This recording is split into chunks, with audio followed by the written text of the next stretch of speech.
是来自音乐家庭的姐弟，是吗？是的 ，Yes. Today's warm-up performance is presented by a pair of brother and sister.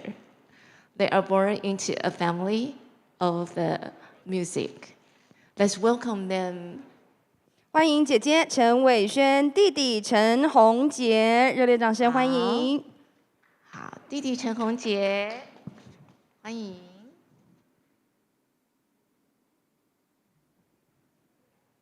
Hello.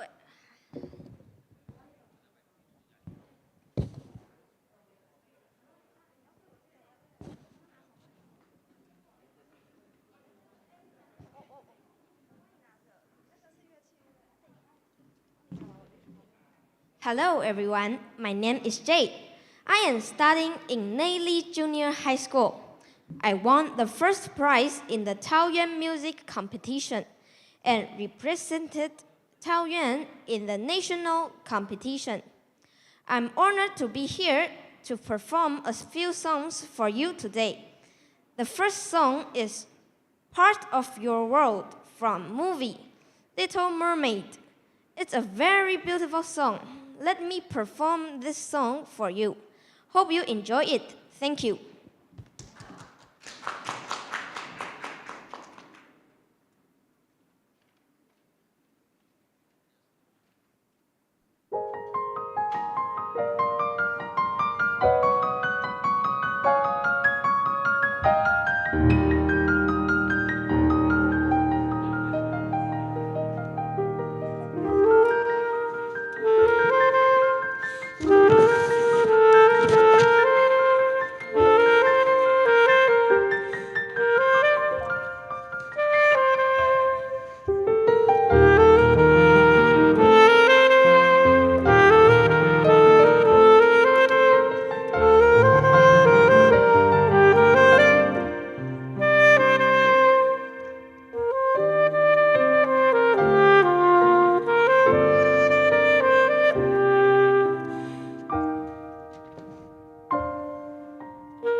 Hi, my name is Cindy Chen. I'm studying in Zhongli Senior High School.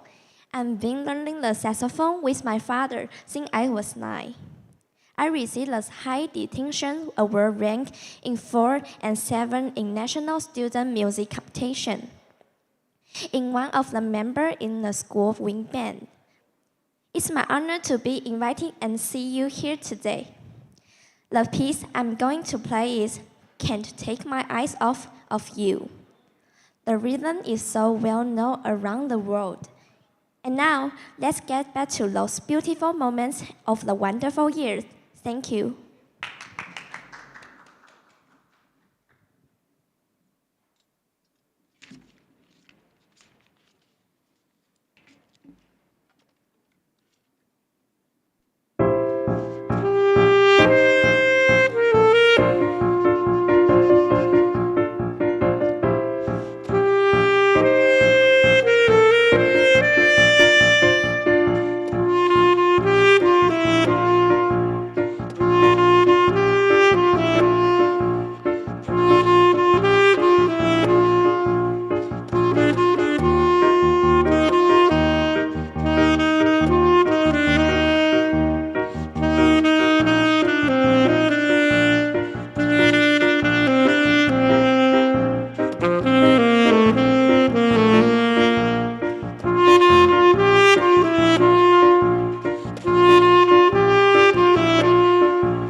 The next and also the last one is called The Whole New World, which we think is the right one we need for our future, especially under the threat of COVID-19 during these days. We do hope that the friendship between the US and Taiwan will last forever. And together, we are here to look forward to a whole new world. Thank you.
Thank you, Jay and Cindy。再次感谢我们来自音乐世家的这一对姐弟，为我们带来非常精彩的表演。那么现场的大家，请在稍后几分钟，我们的议程稍后即将正式开始。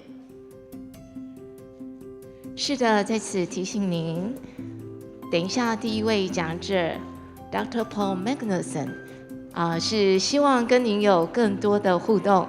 请您注意一下桌上是否有 memo 纸，并且请您可以往前移让等一下跟 Dr. Magnuson 的互动可以更热络。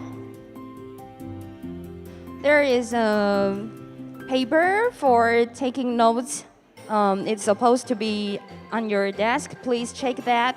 There will be a interaction from Dr. Magnuson later. 所以也请大家再注意一下桌上是不是都有拿到这一张笔记的纸哦。如果没有的话，可以举手问我们的工作人员。没有。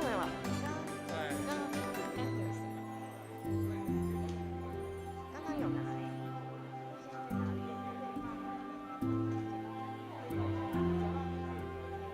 简报笔在哪里？还是已经给讲师了吗？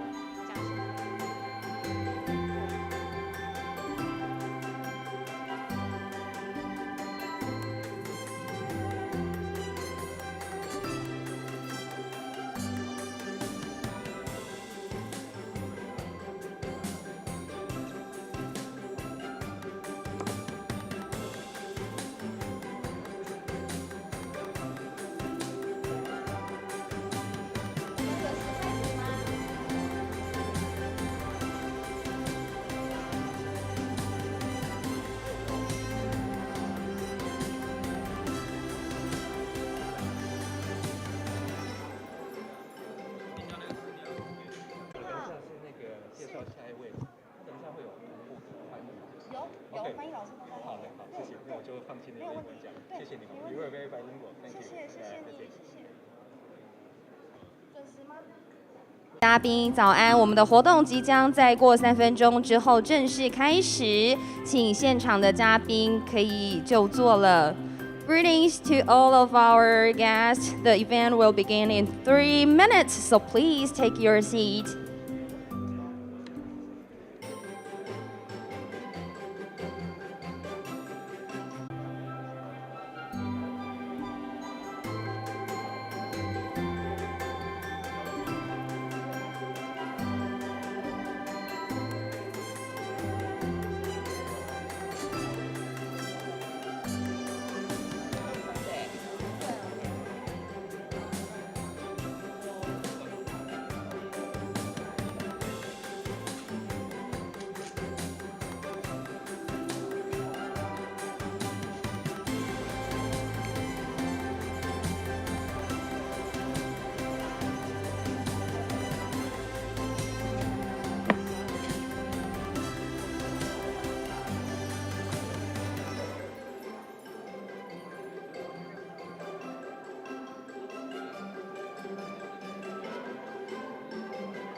是空的哦。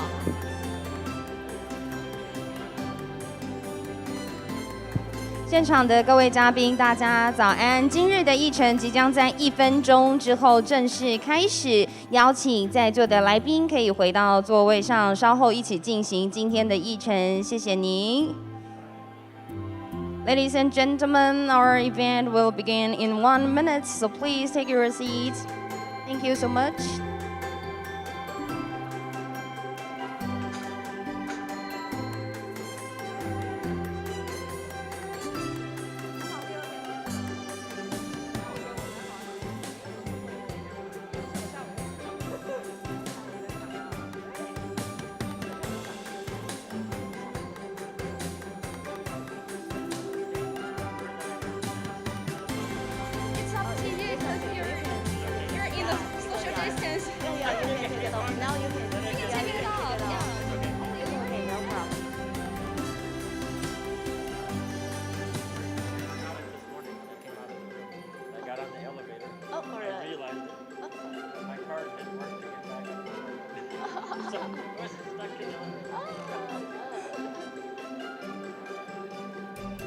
Happy to see her. Yeah, and then I can be one of the listeners. Yeah.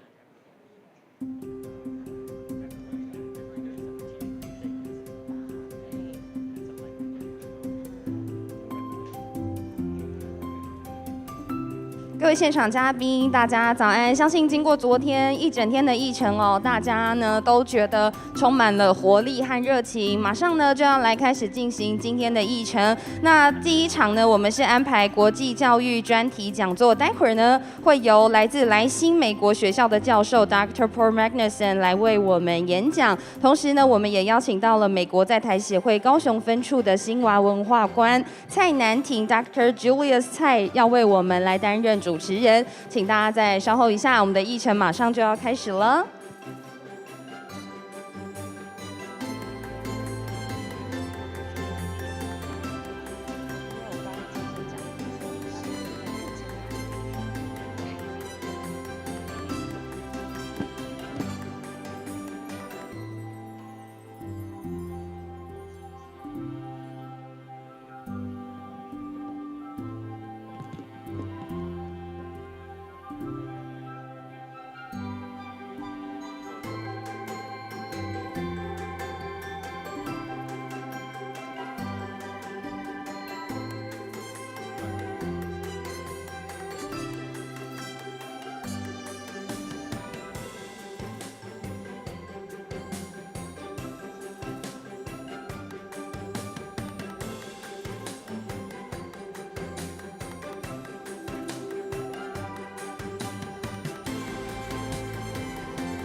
各位与会嘉宾，早安 ！Distinguished guests, good morning.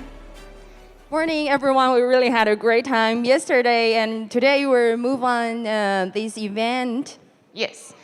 昨天下午在各分场次里，我们都听取了各个学校国际教育的成果，相当丰富多元，气氛非常的热络。今天让我们带着这一股热情与能量，持续专注今天的活动。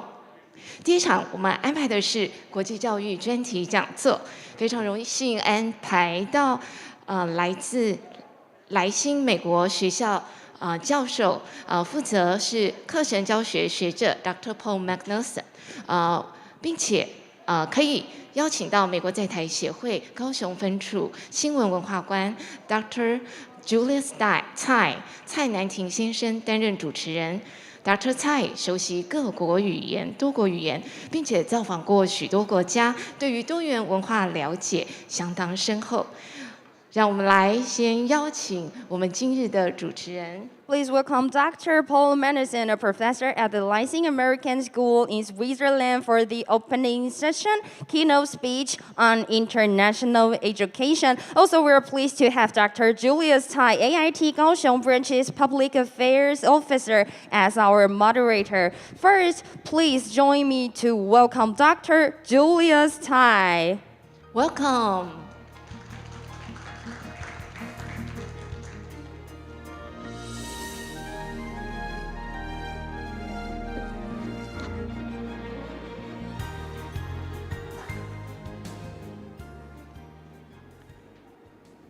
Okay, good morning, everyone. Good morning. Past the milestone of age 40 where you need 4 eyes and maybe 3 hands to hold everything. But it's a great honor to be here on behalf of the entire team at the American Institute in Taiwan, both at our Taipei and our Kaohsiung offices. I've also seen and been able to have the honor to meet fellow Californians, fellow Texans, fellow Philadelphians. So it's wonderful, as well as to meet many distinguished guests, all educational leaders and passionate about our joint cause together from around the world. So it's a truly impressive gathering. It's a tribute to everyone's commitment and the possibilities that exist between the US and Taiwan. I understand that there is simultaneous translation, so I will rest easy and just speak hopefully comfortably and informally in English. But I want to encourage everyone who is here for the question and answer session. If you have questions, please go ahead and write them down on the paper, pass them to our wonderful event staff. And the Q&A can also be either in written form or if you are comfortable, live. 可以说国语，也在讲台语. I will do my best as a facilitator to make sure all of the questions and all the responses are understandable to everyone. So first of all, just setting some context and some words of gratitude from all of us at AIT as we welcome our keynote speaker, Dr. Magnuson. Gratitude first to the city of Taoyuan, to our partners at the Ministry of Education and throughout Taiwan at all levels of the central and local governance and the schools, all of the leaders, teachers, and students gathered here.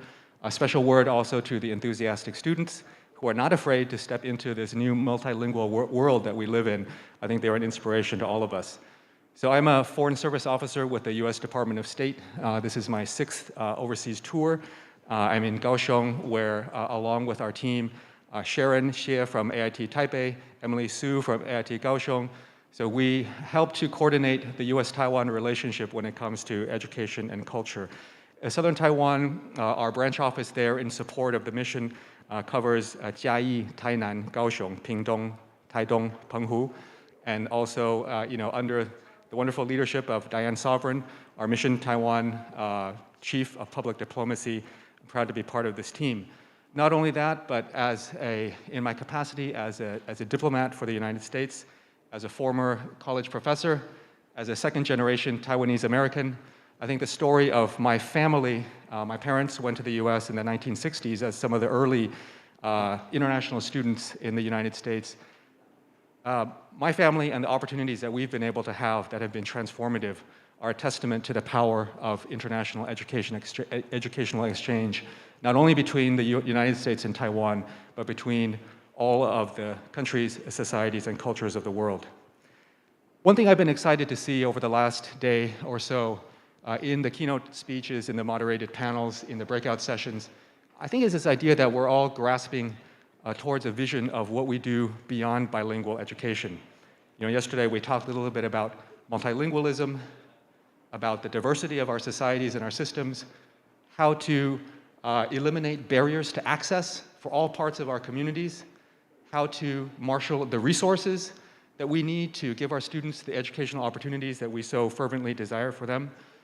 So under the US-Taiwan Education Initiative, I think this gives us a platform and a community that we can form.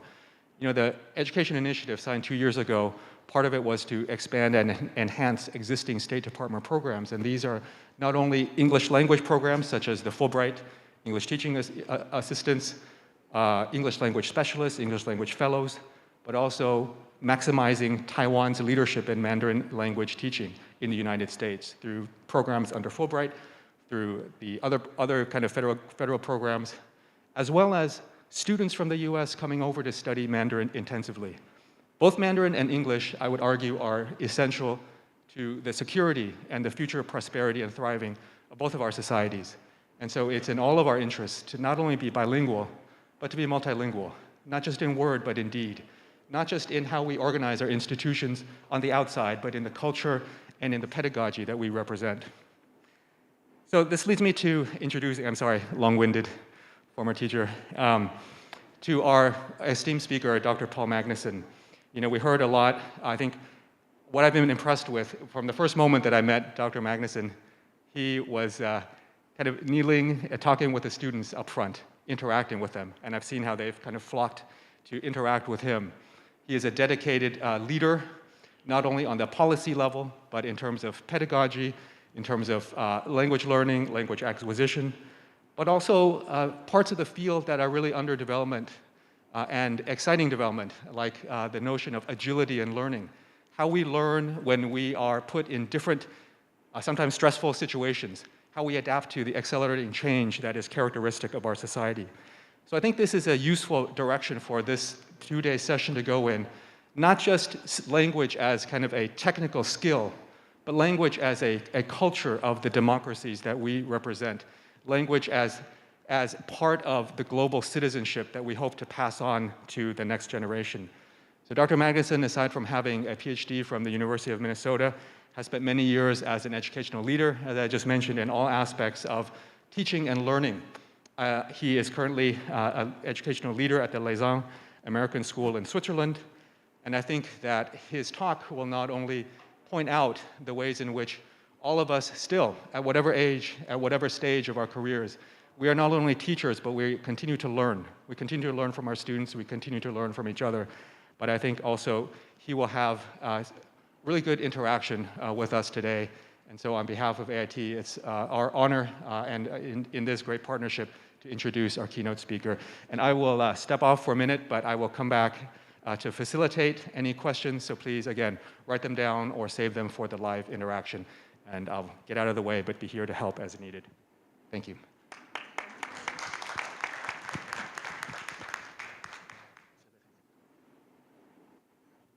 Thank you, Julius. Thank you, everybody. It's very nice to be here. It's very nice to interact with the students. You're right. It's a pleasure. Some of you students have followed me yesterday, tracked me down to talk with me more. We talked about networking and how important it is. Excellent, excellent stuff. As hosts, Taiwan is incredible.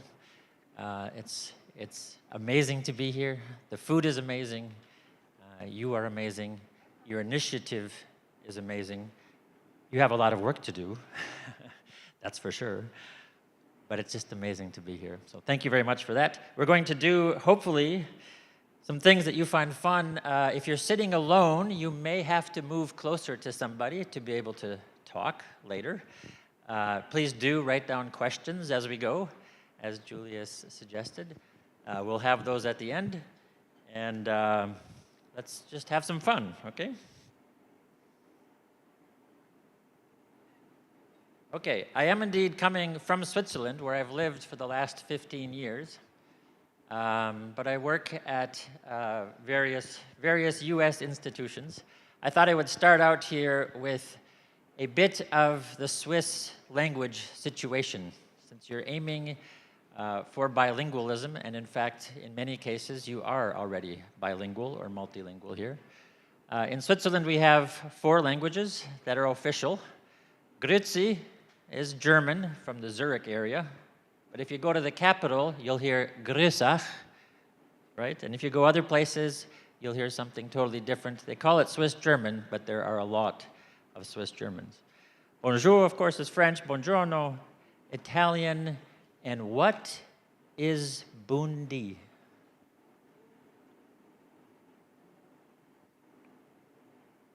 I heard it. Romansh. Yesterday, I asked students if they knew the languages of Switzerland, and they knew Romansh. Where did they get this? It was amazing. Romansh is spoken by less than 0.5% of the people in Switzerland. it turns out it makes for a very interesting culture. When you take the train, this basically says the federal train system, but it's abbreviations, first in German, then in French, and then in Italian. I guess there weren't enough Romansh speakers to add them. But this is the official name of the federal train system. We get a hodgepodge of acronyms. And with all those languages, when you're on the national stage, what are you going to call Switzerland? If you call it Die Schweiz, you're leaving out the French. And if you call it La Suisse, you're leaving out the others. So Switzerland had a clever solution, and their country symbol is CH. And what does that stand for? I've got an expert in the front, which is excellent. Confederatio Helvetica.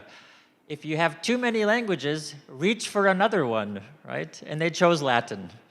So their official name is in Latin, yet they have all these different languages going on at the same time.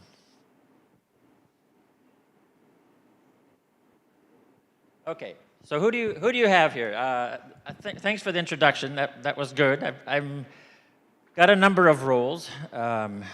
As one gets older, I have discovered that you start to doubt more and more the things that you know. You have expertise, but you also have lots of questions. This is why we have retirement, so that we can get out of that problem eventually. Yes, I worked for the state government in Minnesota. I think I am proudest in life of working as a summer camp counselor. Sometimes summer camp is thought of as something less than the academic year, as something not rigorous. I think we have that totally backwards, and I hope I can give you a little bit of feel for why I think that today. I'm trained as a language teacher. German was my principal language, and some others. English, trained as an ESL teacher as well. I currently teach at Moreland University. Moreland University is in Washington, D.C. I've been there 2.5 years. I've never been to the campus. I don't think there is a campus. There is an office, right? It's entirely online with students all over the world. So on Sunday night when I arrived, I worked with students in South Korea, in China, and in the US. Tonight I have a class, and I'll be working with students in Taiwan, in China, in Korea, and in other countries. These are all international teachers who need a license in their school. They get paid more, but they also gain further proficiency, many of them in English. So they're international. They've decided to learn a bit more about teaching, but in the process, they're also working on their own English online. I've worked in schools as an administrator, as a curriculum developer. I'll share a couple of those projects. Agilist is maybe something new, but thanks for including that in the introduction. Agile is something that came from the software world. How many of you have heard of Agile? Okay, well, we may do a little introduction of that later. And what I really love is professional development, working with teachers. And of course, I'm also a husband, a father, a son, a blogger. I'm a children's book author. I'll share just a little teeny bit of that. And I'm really into Duolingo. So some students yesterday noticed when I was going to show them a picture of the school that I'm into Duolingo as well. And I encourage you also to make use of such things. It's not for everybody, but there's probably some app that is pretty much for everybody if you're working on language.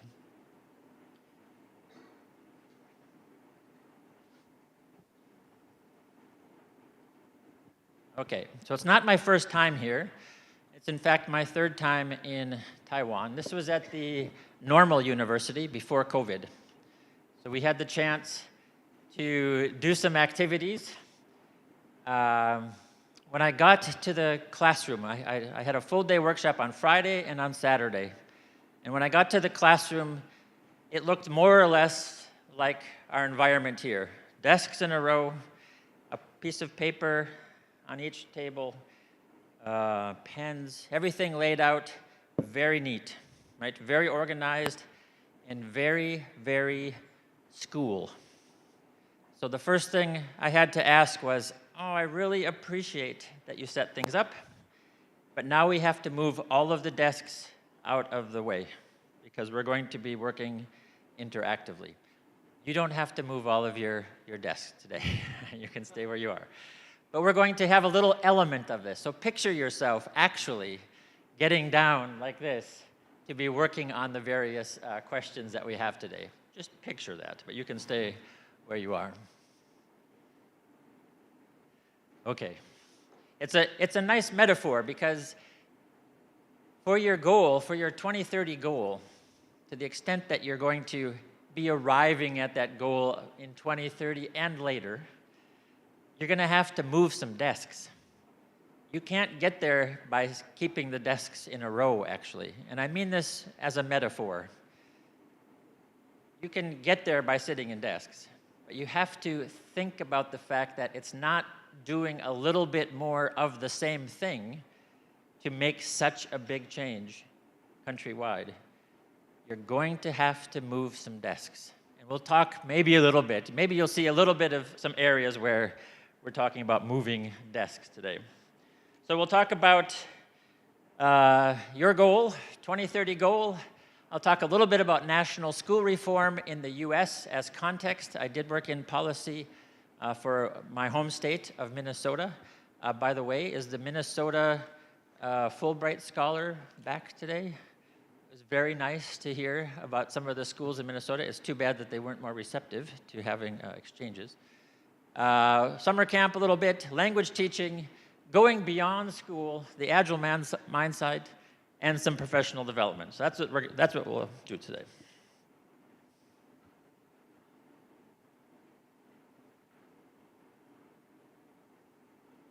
Okay. I was thrilled yesterday in the high school session to hear these sorts of things mentioned. Because I was frankly a little worried about if, you know, when you're presenting something, have I put the right things together? But I was thrilled because I feel like I have, because we line up so well with what some of the presenters said yesterday. So the desire to be student-centered. With my students at Moreland University, they're already all teaching, but they're adding a licensure. The main focus of the program is student agency, or student-centeredness, getting students to be in charge of the learning that's happening. We say it a lot, but it's not something we actually do so much because it is difficult. Bilingual teaching, Chinese and English supporting each other, absolutely. It's not one or the other, right? We'll talk about big L language, which just happens to come out sometimes as Mandarin or Taiwanese or Hakka or English or Finnish or whatever. We'll talk about continuing professional development. I love it. Collaboration. Somebody mentioned having to have release time and moderating the workload. All of us can relate. If you want to make a change, you're going to actually need some time to move those desks. You can't just add it on. You have to have some time to do that. Moderating our teaching to line up with our goals. Teachers are the gatekeepers for 2030. Absolutely. Your federal government, I think, has already done its job. It's given you a goal, right? There's going to be glitches. There's going to be some things to correct, all of that. But it's done its job. It said, here's a goal. And I presume it said, here's some money.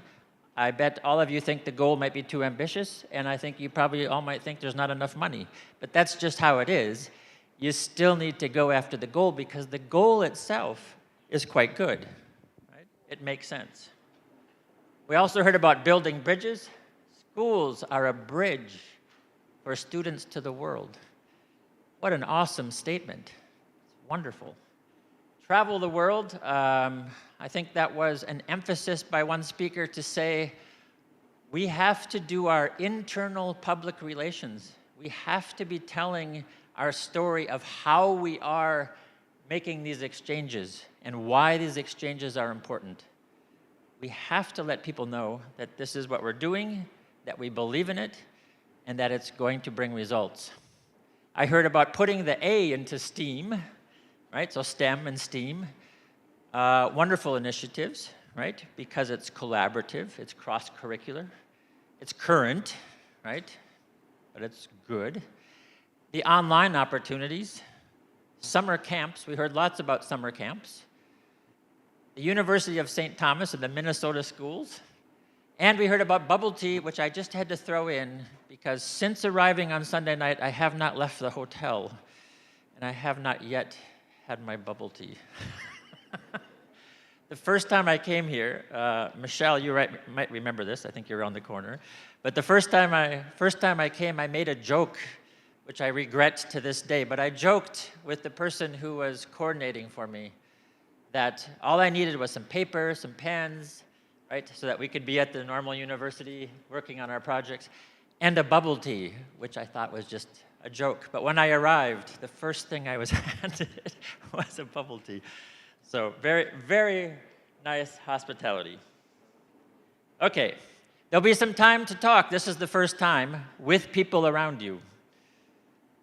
Okay, your goal of, I think it's been operationalized maybe a few different ways, right? I think roughly in 2030, the goal is at the university to have a greater percentage of students testing proficiency at a certain level. I think the goal is also to, in general, increase the English ability for everybody, but then also increase the number of people who are working on English. This means that you have a really neat problem to work on, at least from my perspective as I thought about it. You're teaching the country to speak English. Many of your teachers are probably not comfortable in English. So how do you handle that? This is where you have to start moving desks, because you can't get there simply by telling the teachers to speak in English, because they don't necessarily feel comfortable. So it's not really a solution. It's not a short-term solution. In the long term, that will work, but not right immediately. So you have to teach in ways that is appropriate for a teacher who is not entirely comfortable, but let the students who, at least the students who are here today, who are quite comfortable, who are young and quite malleable, quite flexible, let them lead the way. So how do you be the teacher when you're learning English and yet you let the students lead the way, but you stay in charge? How do you turn it over to the students for lots of English? How do you stay comfortable in charge at your level? So why don't you turn to somebody near you or move to somebody near you if you're sitting alone? How can students and teachers be learning at the same time? How can students and teachers be learning at the same time? This is where you have to help me out by talking with each other.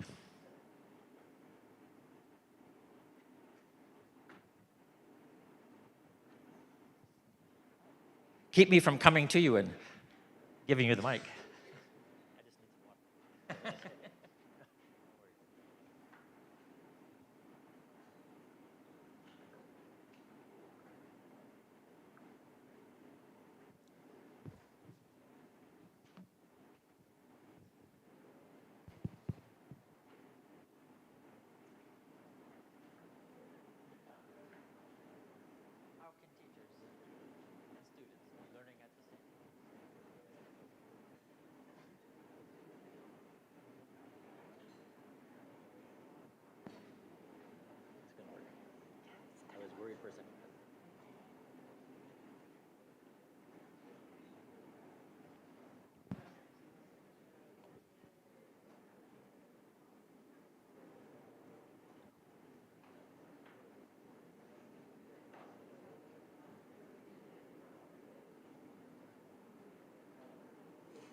Okay. Thank you very much. That's perfect. We'll have various times. Every time you see something in yellow, it's coming up to a time to talk or to do something. So thank you very much for taking that time. I know it's maybe a little unusual, but it feels good to be able to talk as we go. Just the last couple words on policy. So I worked at the Minnesota Department of Education during the federal education law in the US called No Child Left Behind. Okay. My American colleagues are all thinking, oh boy, here we go. So, in other words, we have experience in the United States with federal education law trying to make serious changes in the US. And the way it works in the US is that the federal government contributes actually a small amount of money, maybe 10%, 12% of the funds to schools. The rest is from the states and from local communities. But the federal government, when it gives states that money, says you have to do what the federal government says. Schools are actually run by the states. But if you take federal money, then you have to do what comes, the direction that comes with the federal money. So we had this very large initiative. It didn't come all at once. There was something before No Child Left Behind calling the Improving America School Act. And it's all part of something that started in 1965 under President Johnson at the time. The goal was to close the achievement gap. The goal was great, and it raised awareness about the achievement gap in significant ways. That's a success. But the way the law was structured just didn't work. It identified schools for needing improvement at a rate that was far higher in schools that had more varied demographics than schools that didn't. And so it was really an unfair treatment of schools. In fact, the general idea, I think you could say, was identify the schools that need help and then give them help. So we have limited resources, so give them help where they need it. But the allure of identifying schools, because it was numbers, became much more the emphasis than improving schools, which is downright difficult.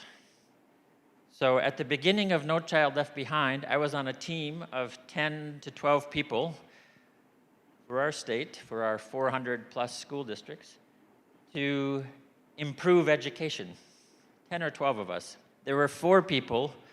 The director was part-time and a former French teacher, not trained, in the assessment division. By the end of No Child Left Behind, 7, 8 years later, there were 30 people working in assessment and still 10 people working in improvement, because school improvement is hard. We don't know what to do. It's loose, it's gray. Assessment, though, was like this, and it kept growing. I think that pattern repeated itself all over the United States. Good federal goal, but it went amok, right? It didn't get where we wanted it to go. Which is why I love that earlier comment that teachers are going to have to be the gatekeepers of your 2030 initiative.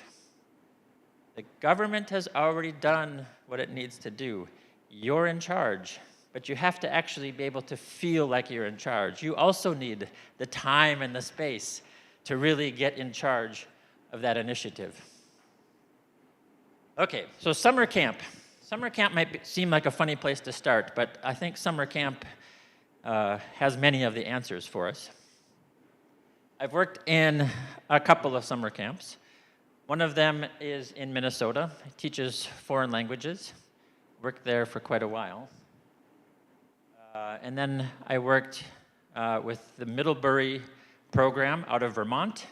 In fact, I created the high school level programming with others in its first year.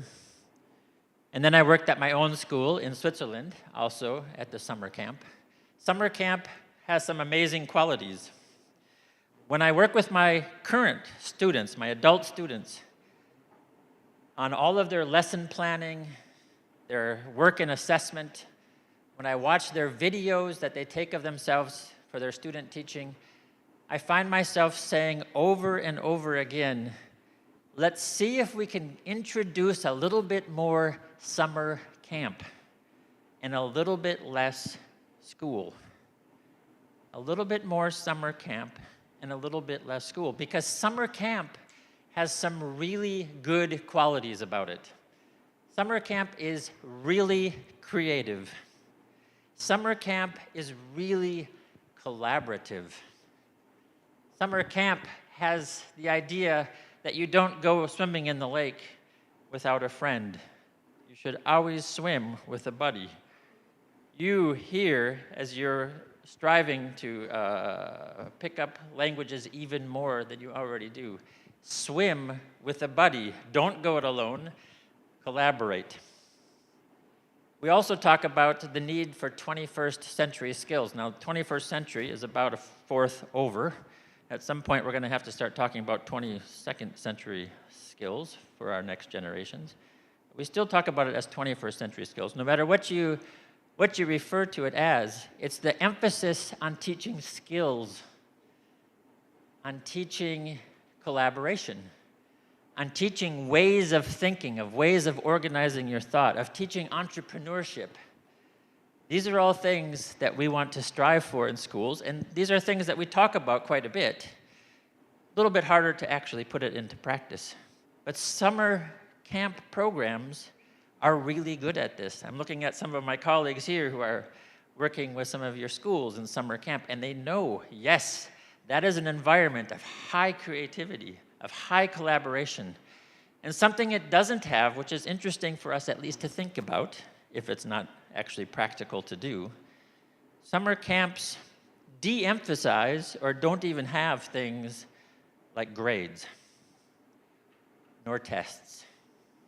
Sometimes, depending on the program, but it's de-emphasized because tests and grades are not the same as learning. In fact, there are plenty of folks out there who argue that tests and grades get in the way of learning, or at least get sometimes in the way of motivation, or at least get sometimes in the way of the kind of motivation that we want students to have, right? If we have extrinsic motivation, we'll do it if you give me something.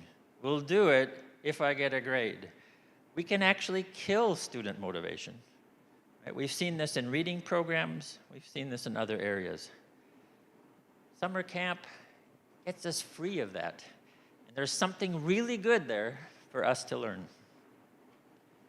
Okay.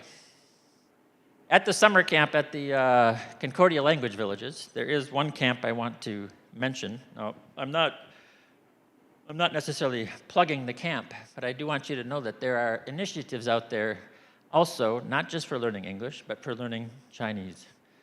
So I'll embarrass myself if I say the name, but something like Senlin Hu in Minnesota. So if you picture maybe 100 American youth going to a summer camp, they get to the border and they give up their American name, they take a Chinese name, and all the staff then interact with them in Chinese for 1, 2, or 4 weeks. The students who stay for 4 weeks often get a high school credit for 1 complete year of high school Chinese, because camp has lots of good things going for it. Right? It's an amazing experience, somewhere where I loved working, right? Kind of cut my teeth there. So here's the next thing for you to talk about. Where in your curriculum now, in the programs that you work with, where could you make it be just a little bit more, just a small step, but where could you make your curriculum be just a little bit more summer camp? Where can you do that? Okay, go ahead.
Okay, here's one example of a little bit more summer camp. It was easy because it was summer camp.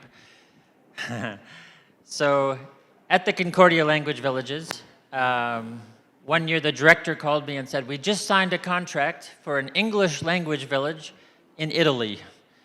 We just need to have a curriculum. We need to know what we're doing. Would you be willing to make this? And of course, right, Italy sounded great. So I said yes. And then as I started to work on it, I was working on my PhD at the time, so I invited my PhD advisor and some others to be on a panel so that as I made the curriculum, they could give me some feedback.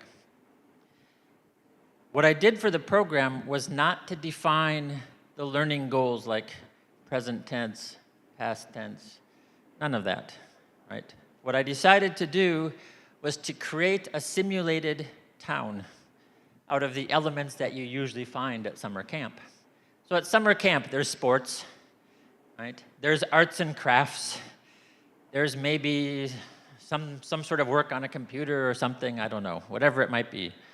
So we had, instead of arts and crafts, we had like a guild of artists.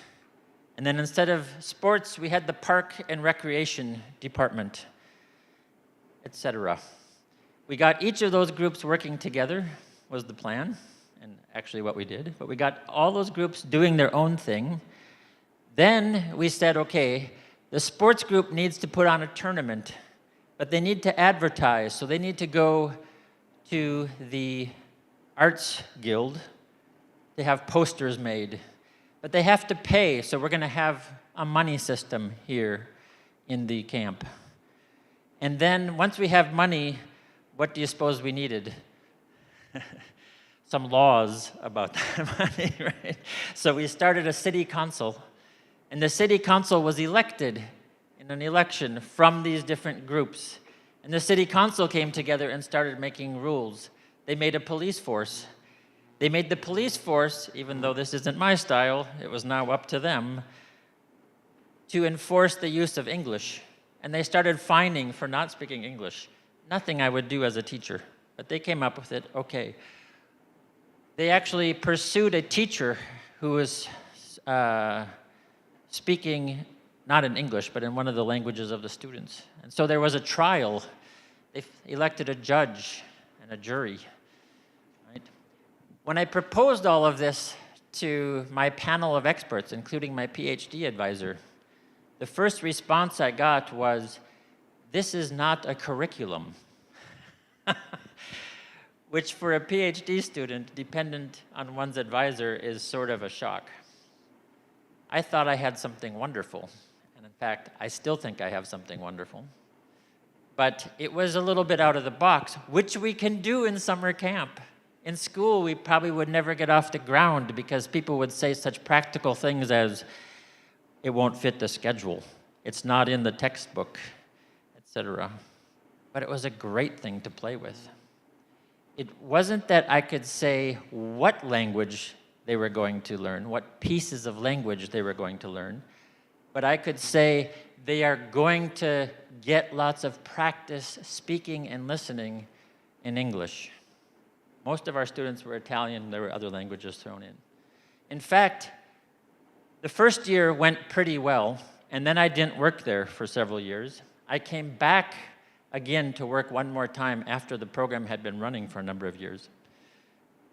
If you can believe it, there were some Danish boys who were flying in, and they were writing their speech to run for city council on the plane on the way there. Right? They were bought in. They told me when we were using money, I said, oh, you changed the money. And they said, we had to. Students kept it from the year before and brought it home, and then they were getting an unfair advantage because they arrived with money from the previous year. So they had to change the currency.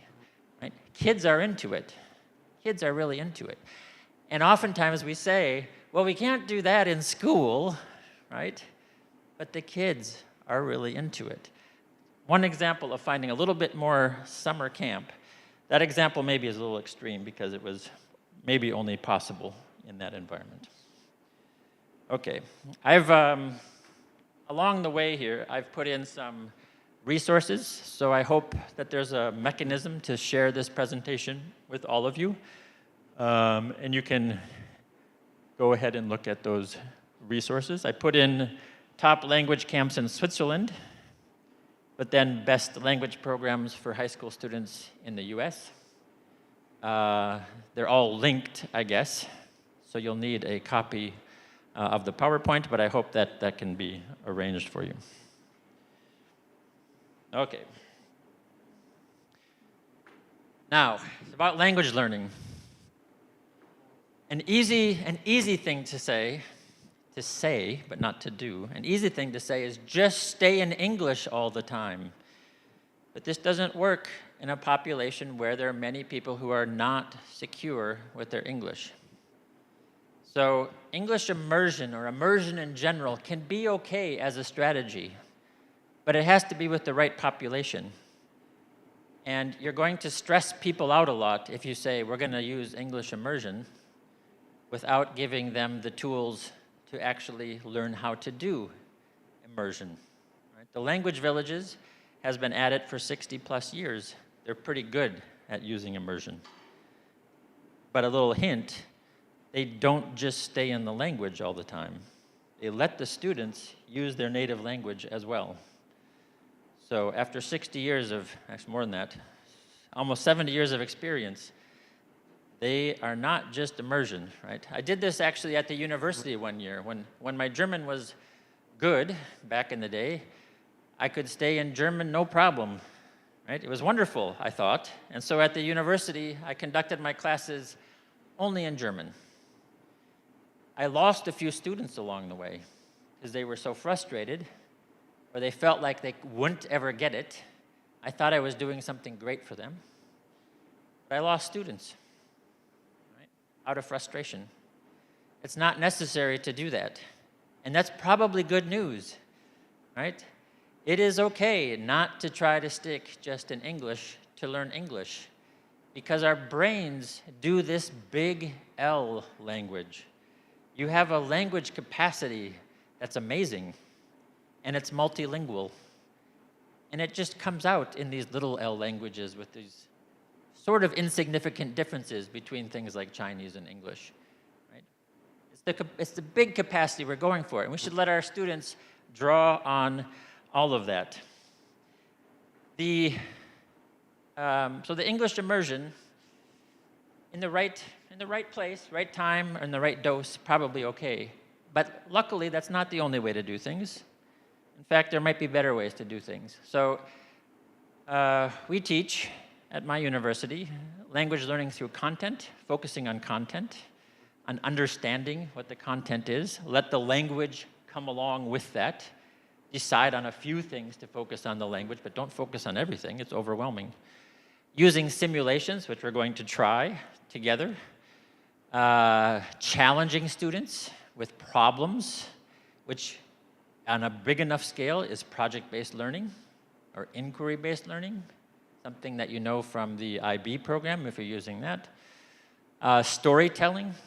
There are methods that foreign language teachers might be familiar with. Total physical response storytelling, which perhaps is eclipsed a little bit by comprehension or work in comprehension. Comprehensible input, and translanguaging. So there's a group out there who's saying, you know, we really should leverage all the languages the student has, and we should do it intentionally. This came out of a variety of places, but Wales in England, or next to England, is often cited as one of the places. In fact, we were just talking about Aberystwyth over dinner. So in Wales, they had this unique situation. They wanted to revive the language, Welsh, but they didn't have any textbooks. They were in English. So they didn't let that stop them. They used English textbooks. They read in English. They discussed in Welsh. And guess what happened? The kids learned English and Welsh because they were using both. It didn't have to be just Welsh to learn Welsh. In fact, I'd put my money on The whole initiative might have crashed if they had said, you're coming into an immersion school, it's only Welsh. Parents might not have signed up, kids might not have made it, might not have liked it, and there probably weren't enough teachers to do it, right? But if they leveraged both English and Welsh, then they got learning in both English and Welsh. I told this once to a visiting scholar. She's in the presentation later. I told this to one of our scholars that we invite to Liaison American School. We call them visiting scholars. It's part of our professional development program. And she said, oh, that's nothing new. She said, I'm from Iceland, right? When I grew up, we spoke Icelandic. All our books were in Danish. So we read in Danish, and we spoke about them in Icelandic. And she said, in my country, in my generation, people speak Danish and Icelandic, because that's what they did school in. How great is that? We actually have a problem in international schools, which is like anti-internationalist, right? International schools, by and large, are teaching in English. And they're teaching in English oftentimes at the expense of other languages, right? We don't want to become international by losing our mother tongue, right? We want to be international because we are multilingual. And you have the opportunity to do that here, of course, with the right decisions. Don't be lured into English immersion as the only way to do things. Okay, to do some of these other things, you're going to have to be more student-centered in the classroom. You're going to have to move those desks. So talk for just a minute about how you can be more student-centered in your current context, in your current school or your organization. How can you be more student-centered?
Okay, thanks for that.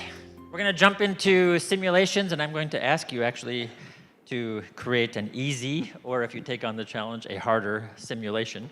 Simulation is nice It's like role play. This is something for language teachers that's probably quite familiar. In this case, our Icelandic visiting scholar, Alma, came to visit our school, and she said, I've always wanted to create a simulation for the rights of the child. And I said, sure. We had a middle school program. I said, we can do that. So we sat down and we created something. She had this resource of the articles for the rights of the child in child-friendly language. And we decided that we would set up a simulation. The idea of a simulation is that different people have roles. You're probably familiar with like Model United Nations. It's a simulation on a very grand scale. There, each student is representing a country. So they assume that country as their culture, their information. And when they're talking and debating with other countries, they are acting in the interest of that country, right? So they're playing a role. It's a big simulation. To make a simulation work, you need something called manageable conflict. It can't be that all the answers are there and the way is very smooth. You actually need some problems along the way for people to resolve. That's where the discussion comes in. That's where students have to think about what they're actually doing, what they're saying. So Alma said, let's have this conference. It'll be a United Nations conference. We'll have different countries represented, and they'll discuss what they would put in a draft of the rights of a child. So we didn't start out by showing them this. The students didn't have this. We didn't even tell the students that there had been a convention for the rights of the child. We didn't want them to know that. We wanted them to play the game for real. So we invented a couple countries. You don't need to read all of this, but the idea is that HEMO, which is Esperanto for home, by the way, we said HEMO was a country, and it looked like this. And then we said Zumba is a country, and it looks like this. There's a little bit of conflict between these ways of culture, of being in a country. We had 5 countries in total. They all had different attributes. Some of them were in conflict, some of them weren't. We decided that the students should practice being in the culture, so we gave them some global headlines, like the global newspaper reports, something like, all education will be digital by 2025, right? For Zumba, that didn't work. We also said, all children will have a right to an education through age 18. Again, for Zumba, their economy would not support that, their culture would not support that. So we had them practice being in the frame of mind of their country. Then we sat them down and said, okay, now you're going to sit down and be this country at this convention. So we did it with middle school students. It was successful. I brought it to Taipei, and we did it at the Normal University. We set up our countries, had 5 different countries, and they got to debate what the rights of the child would be. They would suggest some text. We'd put it up for everybody to see, and then countries could vote yes or no, or they could say why they didn't like it, right? We are now writing, reading, speaking, and listening about something they cared about, because once they take on the nature of their country, they actually sort of believe in that country, right? It's just a game, yet they're quite into playing their role. So the discussion was good, and they came up with, eventually, a list of the rights of the child. Then we went back and gave them the actual document and said, why don't you look through this document, highlight all of the things that you have in your document that are actually in the document that happened in the real world. I guarantee you that they read the entire document. I also guarantee you, if we had started with the document and said, oh, by the way, there was a convention on the rights of the child, please read this, that they would not have read it the same way. They were invested, right? They had lived it. They wanted to see what they got right? or perhaps what the people at the convention got wrong. Right? They were into it. I love simulations for that reason. Okay, here's another example. This is another visiting scholar. This is a professor from Turkey. She's coming for her third time to our school in March. Bilge and I went to a class because the teacher invited us to come. He said, I'm doing a simulation and I need more adults to run my harbors. Okay? The simulation was trading in the Indian Ocean between the east coast of Africa, India, and China. So this is in the 1500s. Each student is a boat that's going in between the countries, trading things like porcelain and iron, elephant tusk, and so on. They get different prices from the different ports. You can see this student. This student is from Thailand. He's looking at what the prices are for what he can sell his things. Bilge is keeping track of the accounting for him. The same teacher, Brian, invited me just last Friday to come and do this simulation again. So these are pictures from last Friday. I was sitting at this desk, looking out across the room. Brian was across from me doing transactions. The students were moving around the room trading. We had manageable conflict because there were things like thieves in the ports. There were things like storms as they were sailing between the ports. They lost some of their products, or they had to repair their ship, and they got behind in the game because they had to repair their ship. Right? They're living a bit of the history. When he talks about the history after this, they're probably going to think about it and see it in a different way. In the meantime, they've practiced English through reading, writing, speaking, and listening in context. And here's the big plus in your situation. If Brian were doing this and he wasn't a native English speaker, he could still do it. Because the class does not rely on his English ability level. It relies on him setting up a scenario in which the students are doing lots of speaking, listening, reading, and writing in English. At the extreme, he could take a translanguaging approach, like our Welsh, like our Icelandic friend. He could give them the directions in some other language, right? And then they could do it in English. Because it's a game, they lose some of their inhibitions, right? This isn't really Dimitri here. This is the guy who's the boat that originated in China. It's something different. He can act more freely because he's not just himself here. And it's not dependent on the teacher to carry the whole language weight. In fact, it's the teacher's not there first and foremost to learn language. The students are. So let the students do the learning. Set it up so that the students are doing the learning.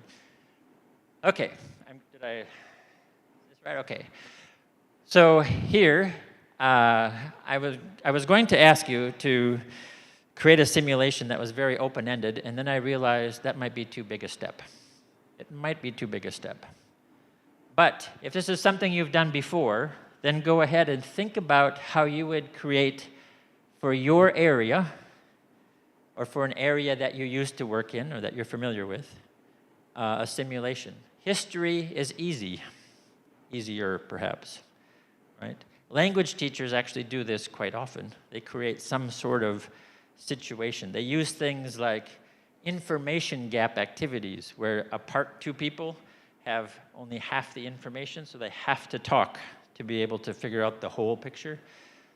But you can make something up or just talk about what you would make up, inserting some manageable conflict. I thought that might be too difficult, so here's another option. This is more of a language teacher activity, but it follows the general principle of a simulation. There's 4 roles for 4 students.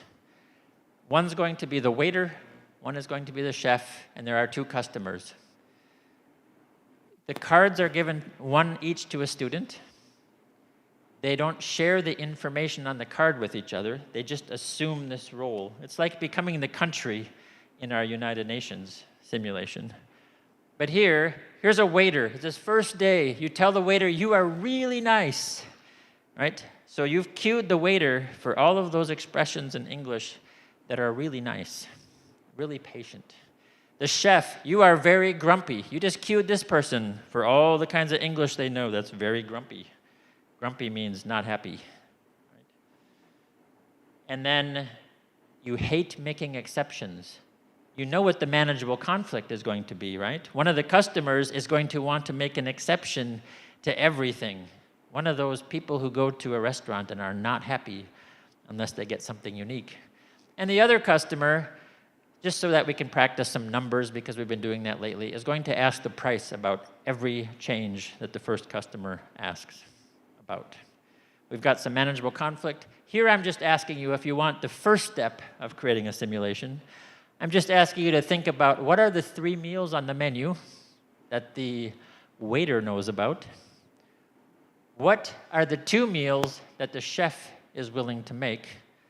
And can you create some manageable conflict for this language learning activity that might last 5 to 10 minutes in a class? The first intro to creating a simulation.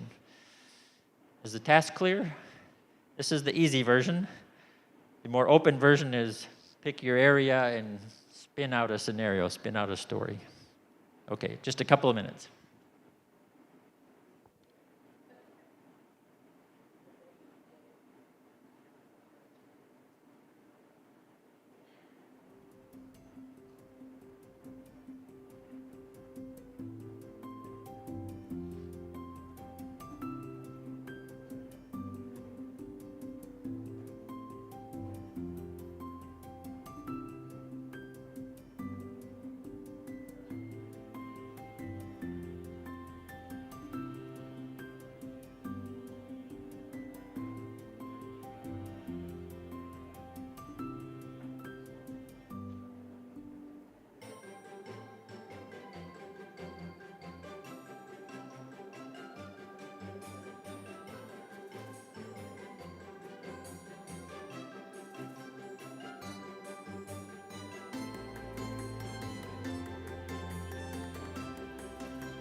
Okay, I'm running, of course, I'm too long-winded, so I'm running a little bit longer than I was thinking.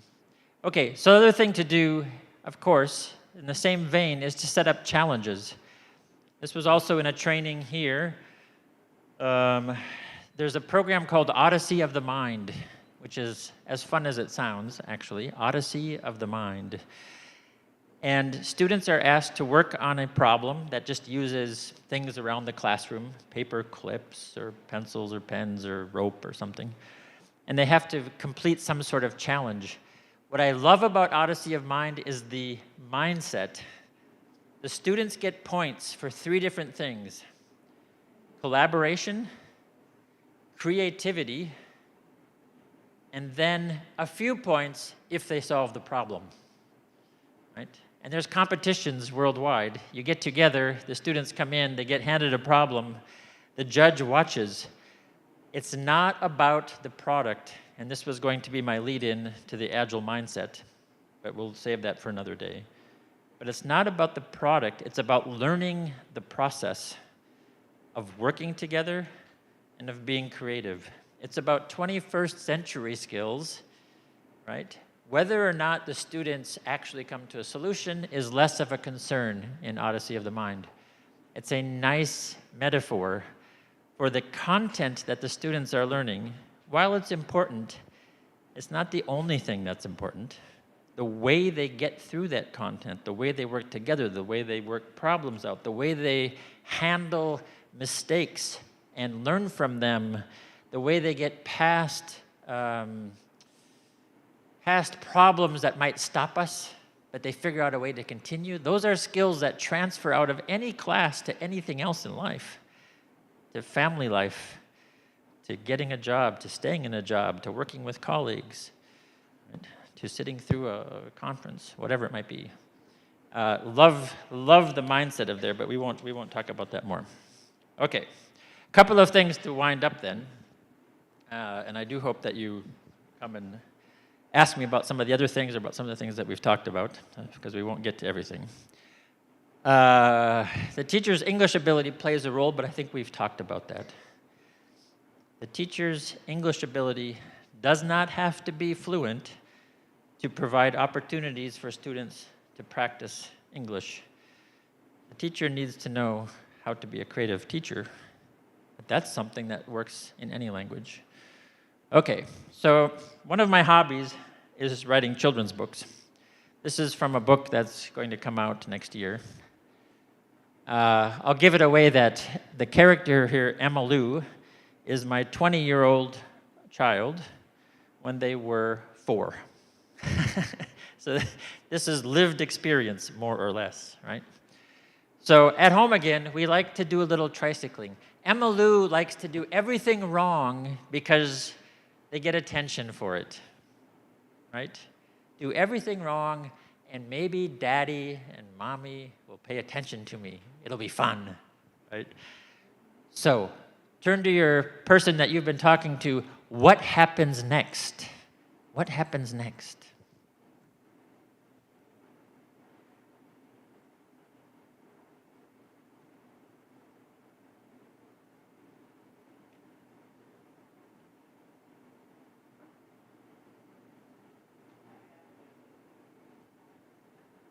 And then, just to show that a little teeny prompt can elicit lots of English, what does Emma Lou study at the university later in life?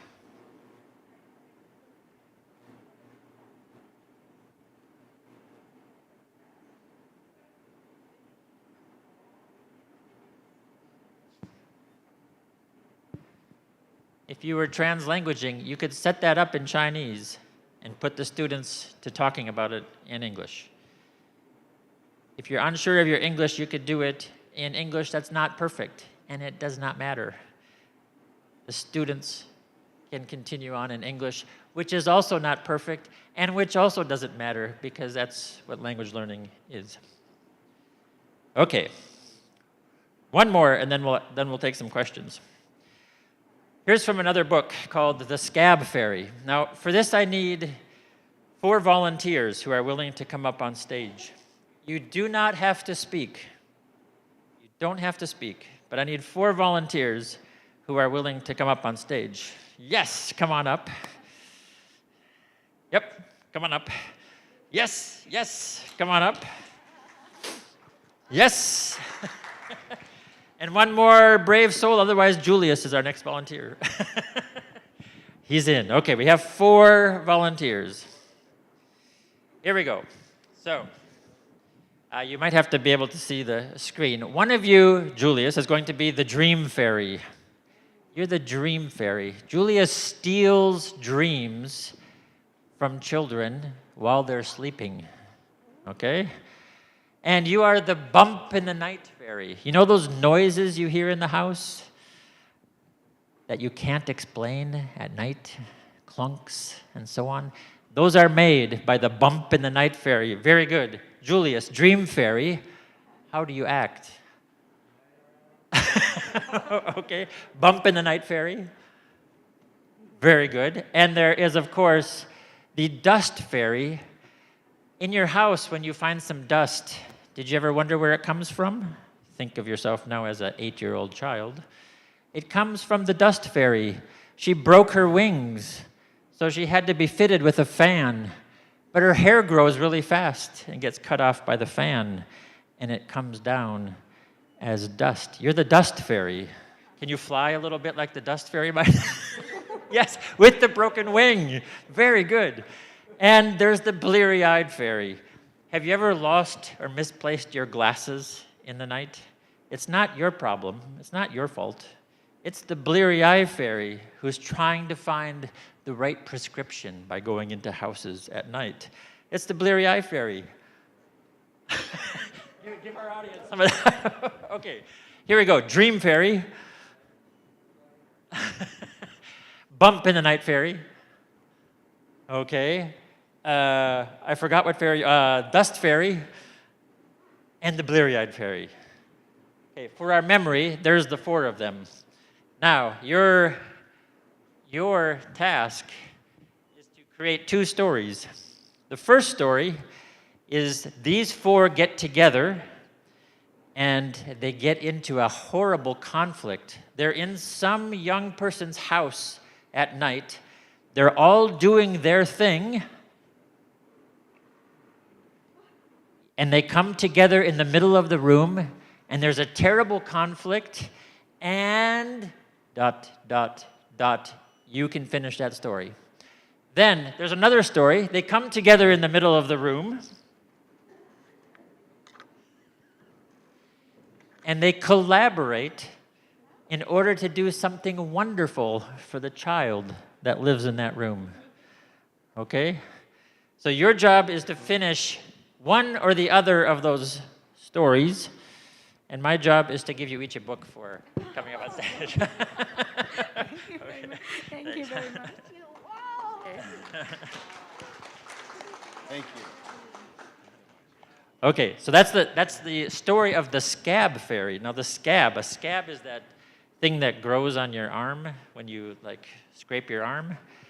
Because there's not only the tooth fairy in the United States, it turns out there's a scab fairy too. But in the book, that's a problem, because when the children figure out that they get money for scabs, they start to fall off their tricycles like Emma Lou, because they can get a scab and they get coins under their pillow like the scab fairy. Okay, thank you very much. Thank you. All right, finish one of the 2 stories. The fairies get together and they have a horrendous problem and create something that's terrible in the house. Or the fairies get together and they collaborate to make something wonderful for the child that lives in the house. Just say a couple of ideas for those stories to the person you're sitting next to.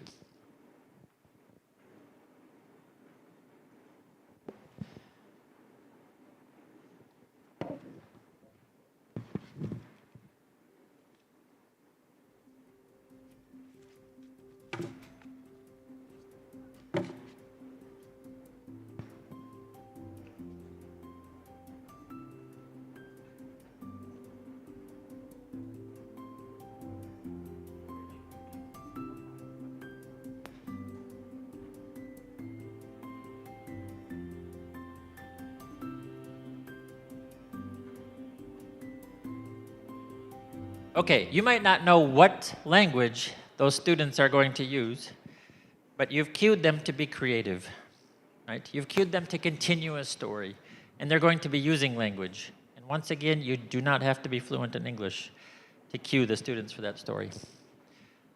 I'm going to end there. I've used up the question time, I'm afraid. But if you put your email on any question that you've written, and you turn in the paper, I'll answer you individually by email, no problem. If you want to add a question now or a comment or something, you can write that down, include your email, and I'll get back to you that way.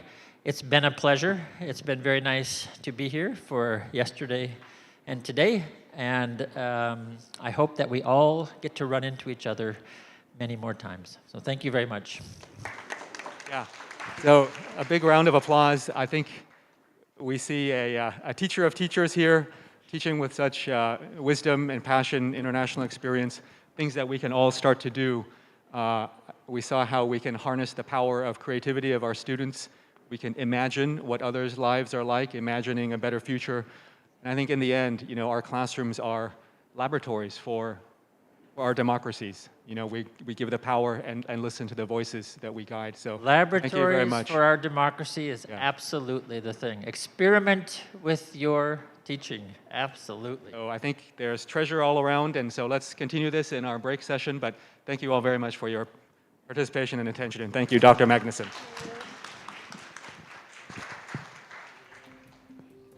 请大家再次用最热烈的掌声 ，Thank you so much, Dr. Magnuson, also Thank Dr. you. Tsai. With 再 benefit, 次感谢这个 tremendously. 议程为我们担任主持人的蔡南婷教授，谢谢您，谢谢。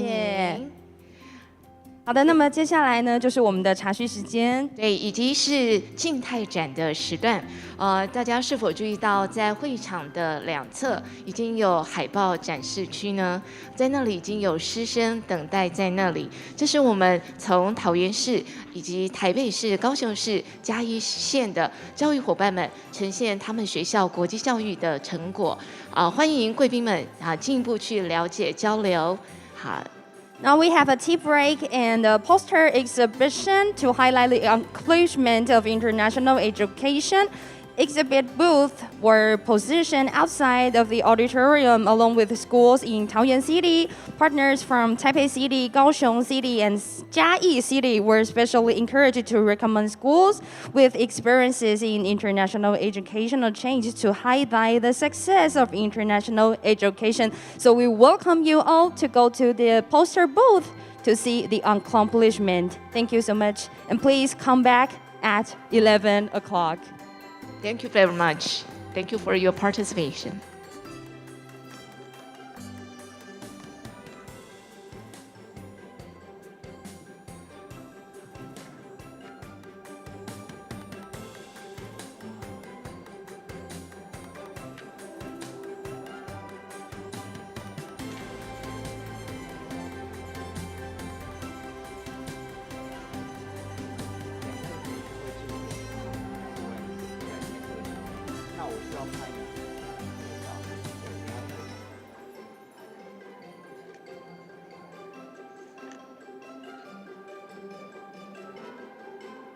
About the industrious law.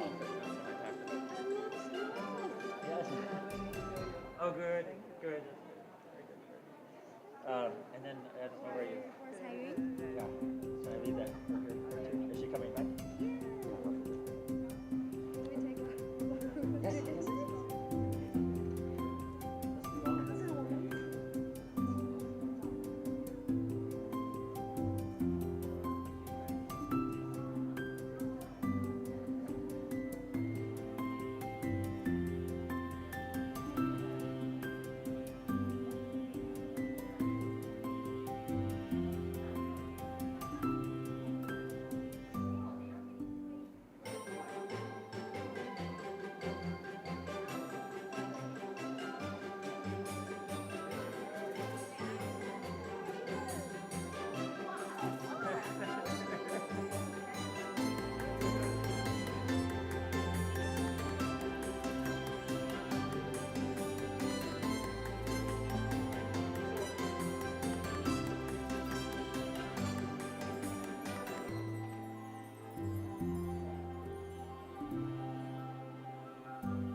欢这样的老师了。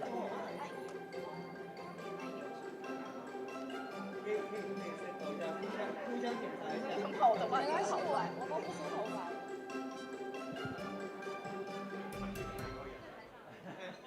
这边就学这边。可以。啊，是。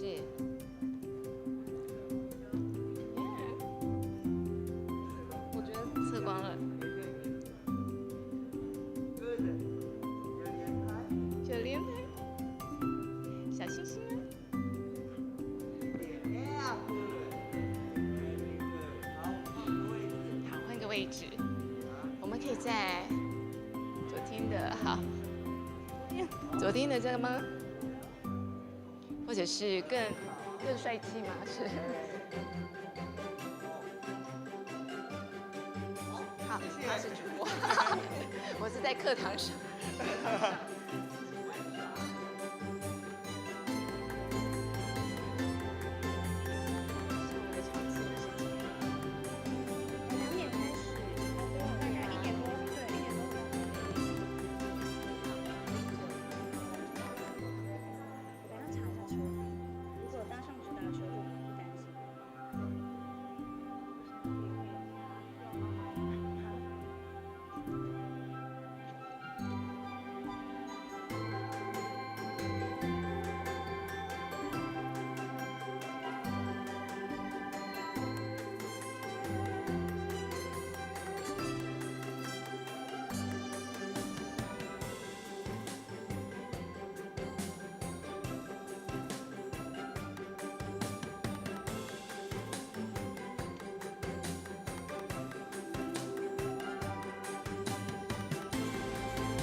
20分钟的我听懂，那我会站在哪里？其实你可以自由选择，可以用讲说，也可以用手机。但是这边不会有 PowerPoint， 就是我一定要看着这个。PowerPoint 会在两边。试试看吧。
汪达在高雄的分身，对，谢谢。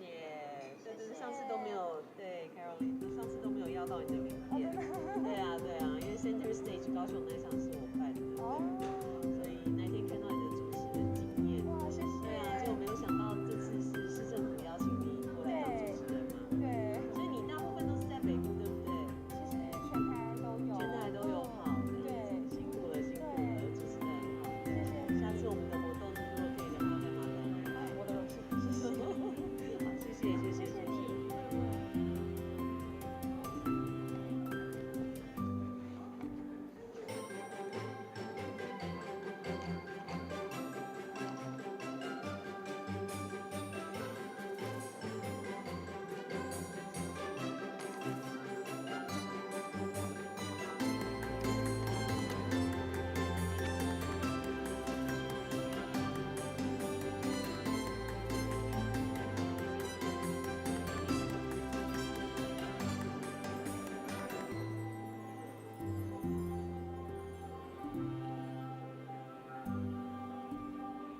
睫毛笔。哦，这睫毛笔。对，这种是比较类似这种是睫毛笔的睫毛笔。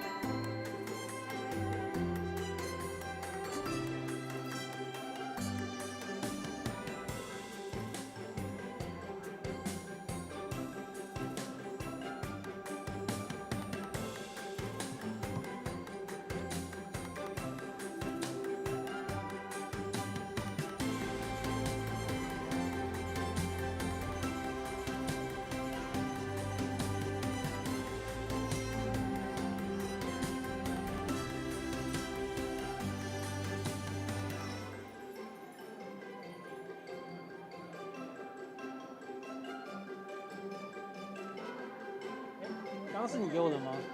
这个是那个简报的对东西。对对，他给我的。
没有，因为最菜。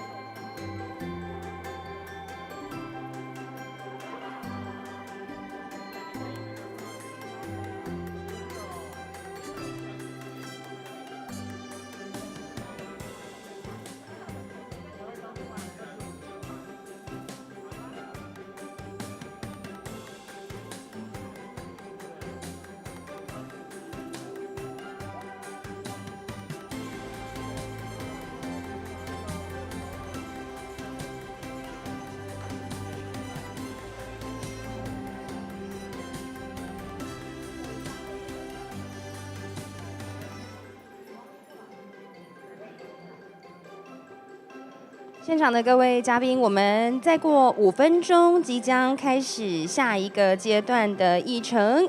Next section will begin in 5 minutes. So I invite you to take your seat. Please， 邀请大家可以回到位置上就坐了，谢谢您的配合。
综合座谈是另外2位国教署的，有一位是廖元琪，不是他会下台演，为谁？所以换林威志吗？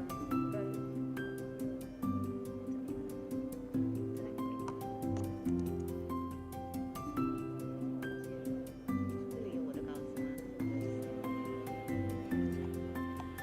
这都是 Caroline 的，那昨天的。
好，很快的，现在的时间呢，来到了11点钟的时间哦，我们要进行接下来这一个阶段的议程。那么这2日真的是有非常非常多精彩的讨论呢，我们也感受到每一间学校对于国际交流都非常的积极，也非常的期待。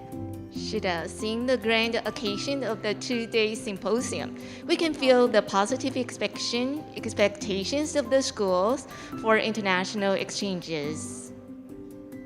是的，所以接下来呢，我们要邀请到的就是教育部国民及学前教育署董庆丰检任1等教育秘书。待会儿呢，要为我们说明的是如何申请相关的资源，以及争取接轨国际的机会。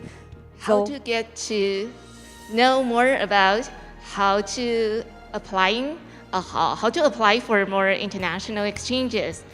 It's our great honor to invite Ms. Dong Qingfeng. So, ladies and gentlemen, please join us to welcome Mr. Dong Qingfeng, Senior Secretary of K-12 Education Administration, Ministry of Education. 掌声欢迎！欢迎！大家早哈，各位女士、各位先生。那我是教育部国教署派来，就是来讲这一场就是这个计划。那谢谢林副局长邀请我们来这里。然后我也没有预期到说我们有外国的听众会在这里哈。I must express my apology to foreign audience because I was told that I don't speak English today. So I will speak my speech in Chinese, in Mandarin. OK. 那我们现在就因为只有20分钟，然后因为这个题目很大，所以基本上我就是把我们教育部跟国教署里面所有计划里面找出3个，就是跟我们这个今天的题目建立友善国际教育环境这个题目最契合的3个计划，我们把它归纳之后写在这里面。然后我们以下就是我的归纳，就是我们有分高中组的计划、国中小组的计划跟原特组就是另外一个计划。那以下是我的说明。然后我的简报内容就是大概分1到5。那第6个简报结束之后，我们等一下的综合座谈，如果你们有问题，或者是你们我在简报内容里面有什么问题，你也可以打断我。我们有即使我没办法回答，我们有同仁，他们都在场，可以来回答。好，那我们先看我选了3个主要的计划名称的话，第一个就是我们国教署的那个110年补助高级中等学校国外校际合作。那这主要我要强调校际合作，是因为你不一定要先签姐妹校，只要你有联络好了、准备好了，你可以做校际合作，你就可以来申请这个计划。但是它是一个线上教学计划。那第二个就是我们国教署的补助公立国民小学与国外姐妹校互惠机制实施计划。那这个要注意，因为它上面讲姐妹校，所以就代表说你要有姐妹校之后，你再来申请这也是一个线上的计划。那第3个是我们国教署的补助学校办理学校本位国际教育精进计划，简称 SIEP， 那可能有些学校有听过。那这个计划它有4轨，那我等一下会稍微叙述一下。那第一个计划，第2个计划就是高中组跟国中小组的计划，他们的根据就是行政院的前瞻基础建设这一个人才培育的2030的国家双语政策计划，这2个的宗旨都是从这边来。那我们另外一个原特组的这个计划，是因为我们教育部中小学国际白皮书一样是在109年，然后公布实施，5月14号公布实施，所以这3个计划都是在109年开始的。好，那我们看一下这个，你们可能大概要有个印象，但是不要特别去记。因为我们的计划，我现在所展示的都是111年，但是每一年我们都会做些微的修正，所以明年的计划可能会跟今年有点不一样。所以只要你想要申请前，你就上网去查最新的那个计划。那我们这边的话，高中组的话，我们是跟国立台湾师范大学的技术及职业教育研究中心来合作。那如果是国中小组，我们是跟国立中正大学的教育研究所来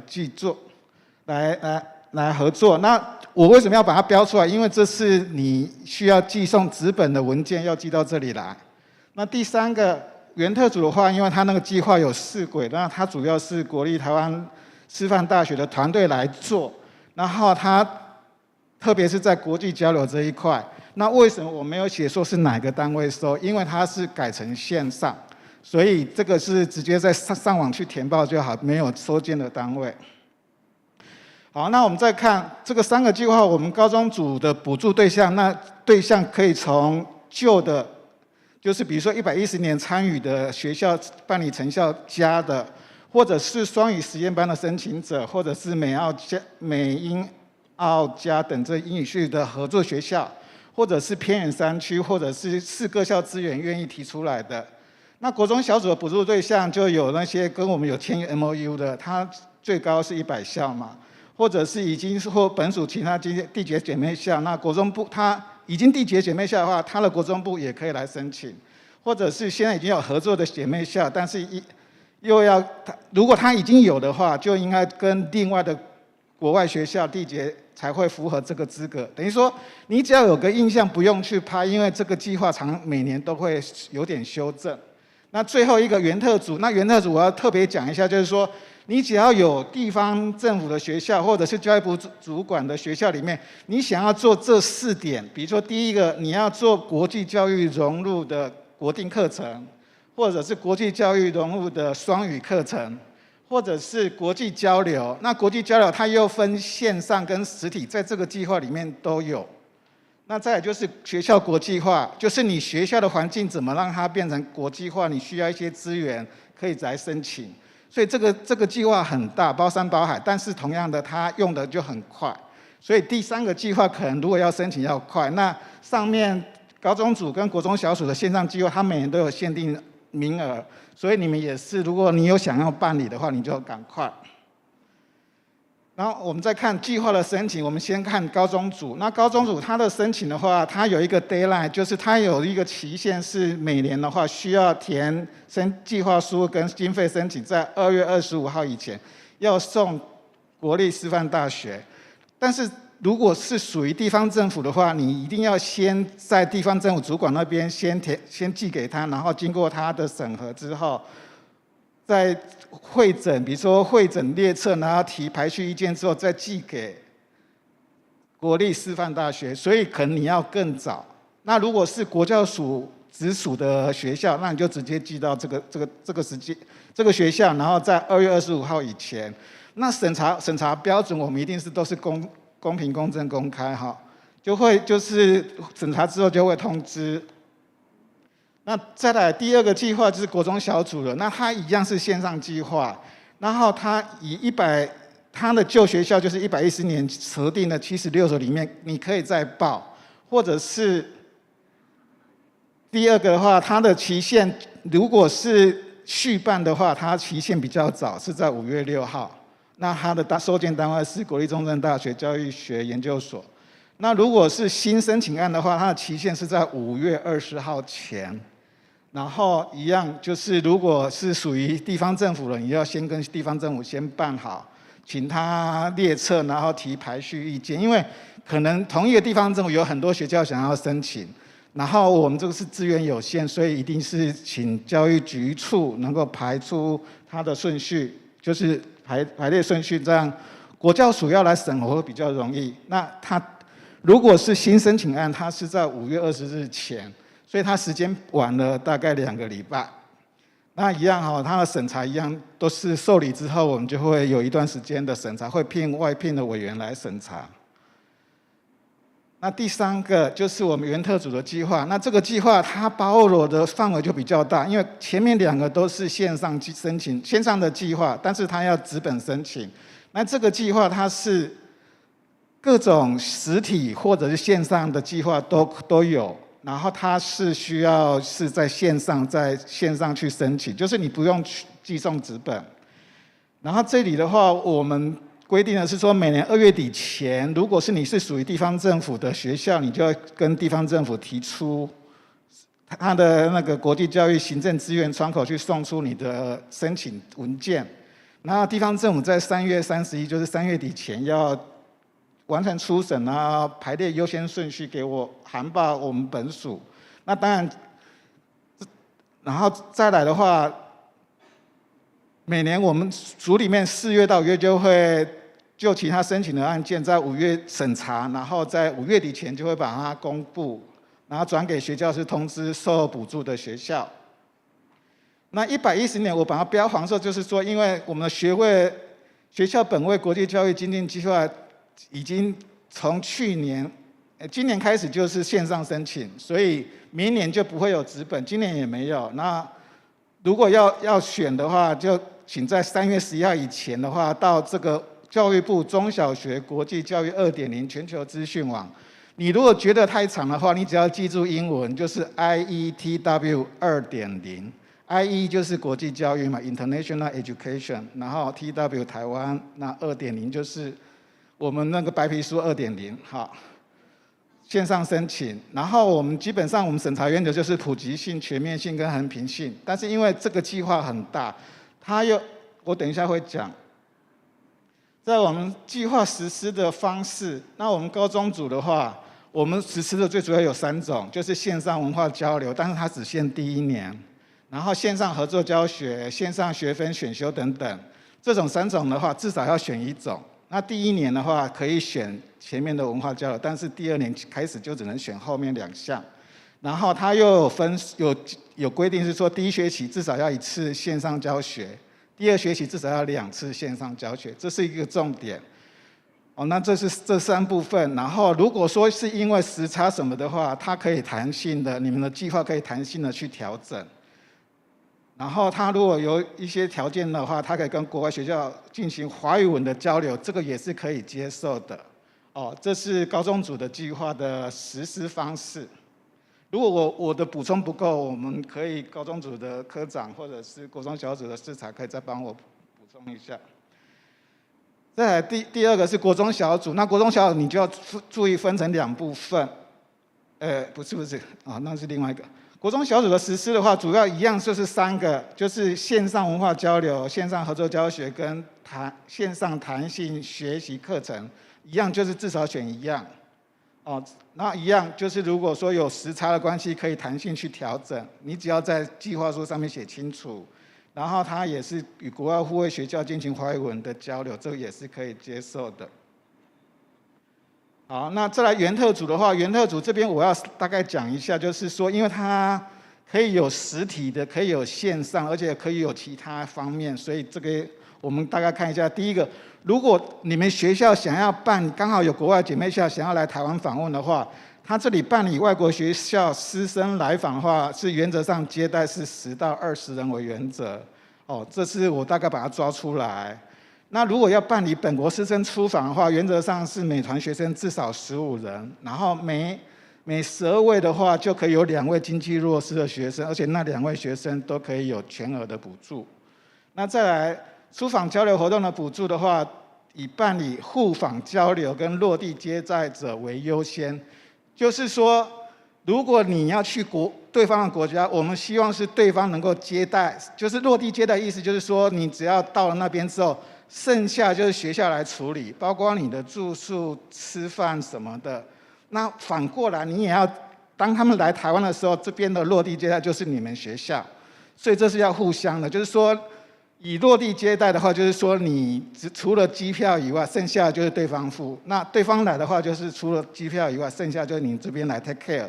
那很多的做法就是说会找家庭啊，找家长来做接待家庭，等等，就可以省掉很多的，就是住宿费什么的。而且你们学生的家庭可以陪他们，让他们了解我们的文化。同样在国外，他们也会用接待家庭的话，让你们去了解他们的文化。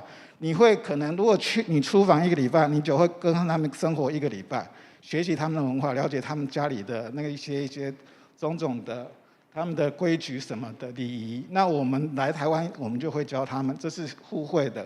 所以他说以办理互访交流跟落地接待为优先，就是说你计划里面如果有写这个，应该比较容易被接受了。好，那再来你看第4点是说它的期限是2周到4周，那最长1学期，那最多不到1年。那基本上如果是整团的话，应该不会这么长了，因为有些计划可能就是单独1个人被派出去的那种，就可能比较长。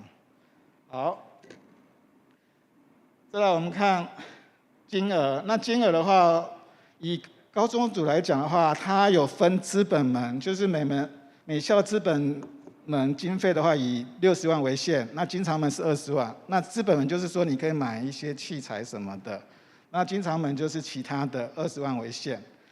那资本人要特别强调，就是说它只有第1年。然后依据这个第9条规定的话，有不同的比例。那各县市它就有分级，从90%到80几，第1级82到90%都有，就是看你所在的县市就有不同的。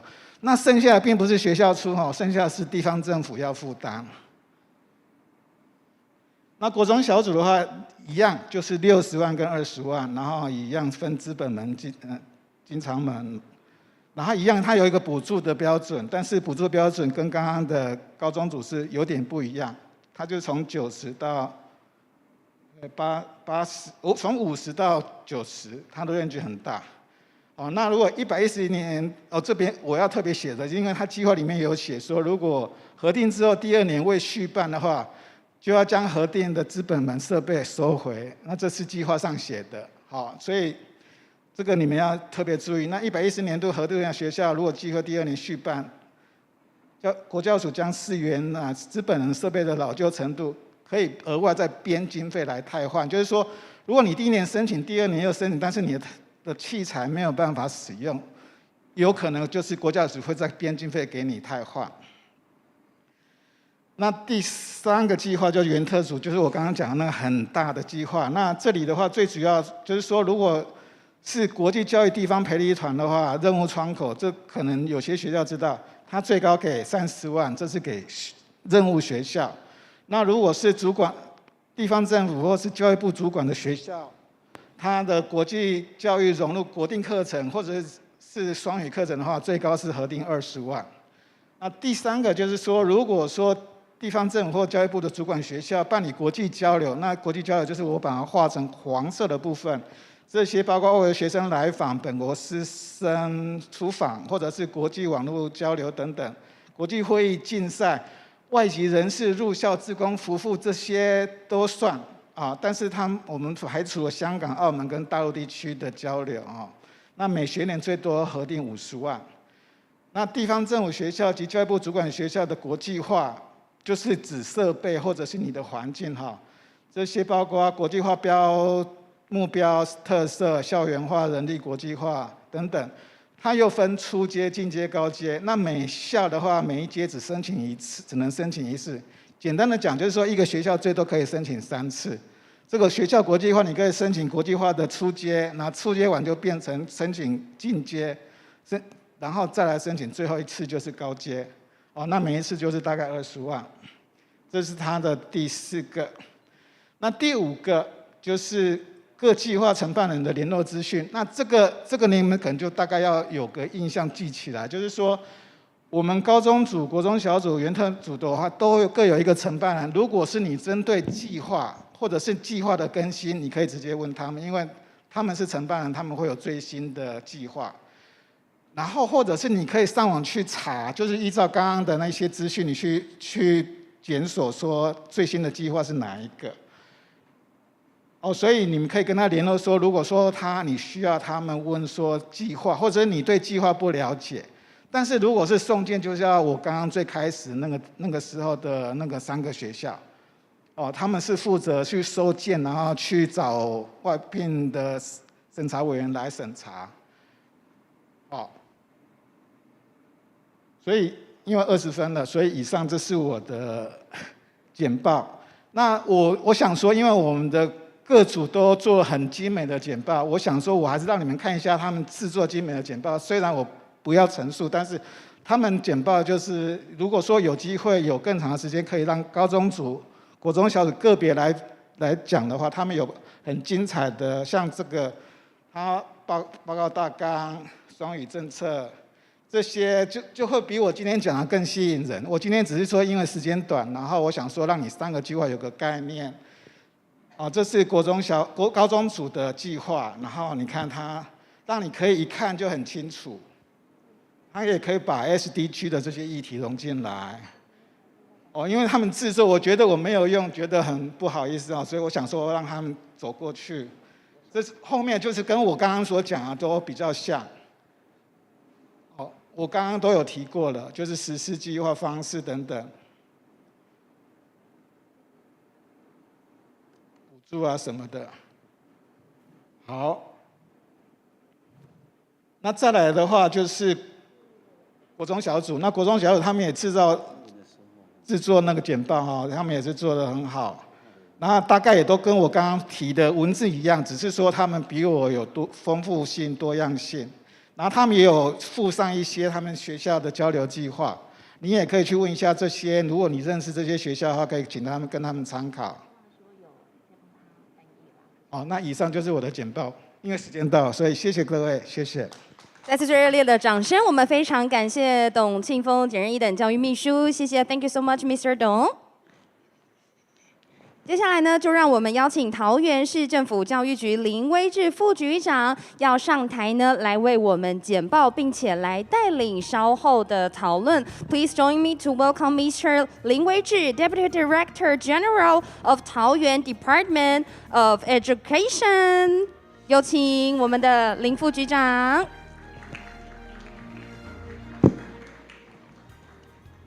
好，容我把口罩稍微。我们应该在座还有包括我们 IT， 我们的文化观，包括我们的我们 PO 我们讲师，还有包括高雄，包括高雄市嘉义县各个学校的一个团队伙伴，当然也包括布莱特我们基金会可能相关的工作人员，也包括来自于像过去。在教育部我们刘庆仁刘处长在那边也包括我们教育部我们国教署或者是国际两岸教育司，首先要代表市长跟局长致上12万分的一个感谢，谢谢 AIT 让桃园市政府来承办2022年的台美教育倡议。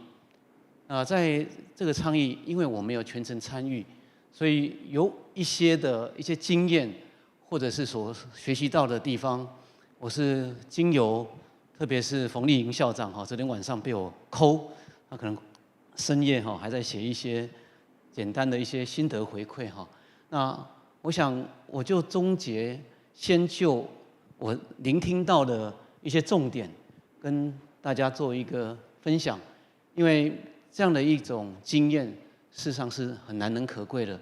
当然，我也要谢谢我们3个学校的一个绵密的承办。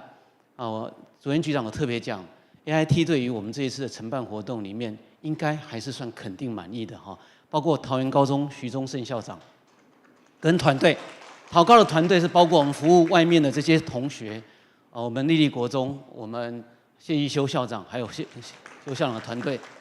一心国小冯丽莹校长跟冯丽莹校长的团队，当然也要谢谢我们台美目前在线上或者视讯或者实体里面参与的所有的工作伙伴，也包括昨天的贵宾来自于加州、德州、关岛地区，不论他的职称是学区的一个学区的一个教育行政的长官类似我们这边所讲的教育局长，当然要学务总监。各种翻译都不大一致，那也包括郡法官，郡法官有一点类似执行长，其实有一点类似 CEO 的角色，就是一个 county 一个县里面的一个，其实就是类似县长了那他们分享很多的一些经验。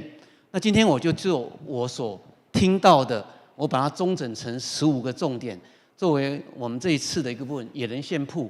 让大家可以做一些参考。那等一下在综合座谈的时候，如果各位有更好的意见，也可以再给我们一些指导或者分享跟回馈。第一点是，谢谢。好，冯丽莹校长有特别提到，昨天的讲师有提到短多长空，那个意思是指说，双语教育或多语教育，短时间会看到学生的学习成就下降。但是那个短时间的成就，如果经过一个很好的调试，长期来讲，对于学生文化的刺激、国际的理解，以及整个丰富的多元学习能力是有帮助，所以叫做短空长多。第二个是叫做时移世易，从事双语或多语教育，不要太急就章，有些时候在适当的 timing， 在对的时间遇到对的人。往往能够成全一个很好的因缘。如果没有对的人跟对的时间，那么再等一等，再蓄势待发，不必急，不必勉强。第3个是热情加温，一个双语或多语教育里面要实施，一定要找到有关键的一些促成的人。譬如说昨天的高雄中学就提到，华裔的台湾的老师。有那个热情，会促成一些姐妹校的交流。我们富尔布莱特基金会 AIT 以及我们台湾在美国的各个办事处，其实都有可能是很好的一个资源。找到热情的人员里面，可以让整个再做一个热情来做一个加温。盘点对焦，每一个高中、国中、国小自己的资源都不相同。没有人要强求一致，所以不管你是要做双联，或者是你要做IB CP IB DP， 或者你要做一个视讯交流，或者是要做数位学伴，或者是你只是姐妹校的参访，都必须先盘点我们行政领导的一个，还有包括课程计划实施发展的这个经验，包括社区的资源条件，包括家长的社经环境背景，包括学生的学习成就。譬如说，昨天的中正高中就提到，他们的学生在英语跟社会都是 A， 所以他们可以在这个基础里面做比较大幅度的一种国际教育，甚至他们各样的一种策略纵横都非常的多。那并不是每一个学校都能够勉强这样做，应该先盘点自己学校的资源状况，再去发展自己在国际交流合作当中里面最好的一个策略。那中外合作的意思就是说，中师跟外师，昨天都一再的提醒，中师尤其是我们台湾的本国的英语老师本身扮演相当重要的角色，不能够只是单纯的依赖外国的老师。那如果要外国老师里面，一定是一种协同合作的部分，一定要把外师当作是一个教学的主体，而不是边陲，也不是只是一个口译者。如果只是干口译者，那也很可惜，这是蔡清瑜主任给我们的观点。时区互补就是在疫情期间，我们这3年里面，全世界各个国家的学生都已经被强迫必须要去接受一种远距的一个教学，所以 online 这种线上教学里面，在学生的学习跟我们过去的学习完全不一样，所以线上学习的这种方式，是未来里面在促成姐妹校交流的时候，也可以使用的一些方式。桃高的校长就分享了，我们学生身上都分享，我们跟美国同步，台湾地区里面有几个高中跟美国那边同步交流一些议题，做出一些讨论跟合作，所以时区互补，这个是另外一个可以大家做参考的。由小到大，有人提到就是说，其实双语教育里面，在教育阶段也不一定都是国中国小，甚至可以从幼儿园开始里面做一些文化方面的体验，感恩节的或者是万圣节，或者任何一种节庆的活动，或者是任何一种可能的一个部分，可以从一些文化体验的部分开始，由浅而深。刚开始的一个双语或多语的教育，一定是从一个 activity， 可能是一个单一的活动，或者是一个特定 specific activity。但是慢慢的一定要去思考，这样的活动的一个本质里面，可能只是一个偶发性的烟火，即时的一个事件，精彩的事件，但是没有办法形成一个整体。要形成一个整体，一定要想办法让它能够课程化。有了课程在实施里面，才会有更那个，所以跨领域的、跨议题的一种课程的设计跟发展，是在由浅而深当中必须要去做touch的地方。再来就是先事后功，在跟美国的交流过程当中，昨天的高雄中学有分享到，私立的学校，我也问了一下我们的包括我们的桃高或其他的学校里面，确实，美国的私立学校他们在一些国际教育交流的比较有一个单一的对口单位，比较有高度的意愿跟热情会去促成。公立学校相对于私立学校，可能比较没有那么的能动性没有那么高，所以不妨如果要找所谓的姐妹学校做一个彼此之间的互动，可以从私立学校的一个部分来讲，也可能可以先做这样的一个垂询或探索。典范学习就是昨天各位可以听到中正高中它发展很久，它到 IB、DP、IB、CP 里面，它整个跟美国的好几个州都有一些合作的计划，而且这些学校里面都在美国的一个排名，我特别问了一下校长，都是在 Top 10的那一种学校。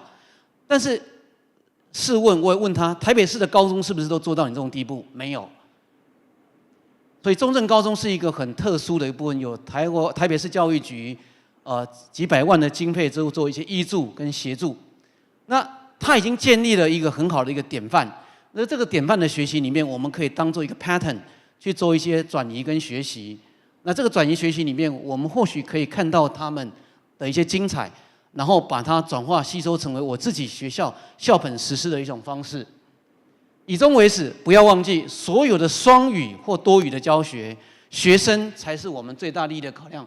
包括我们今天的讲师也特别提到，学生才是最重要的，学生的想法、学生的感受、学生对于双语学习当中里面一些动机，以及他所具备的起点行为，所谓的一个 initial behavior 那种起点行为里面也是相当重要的。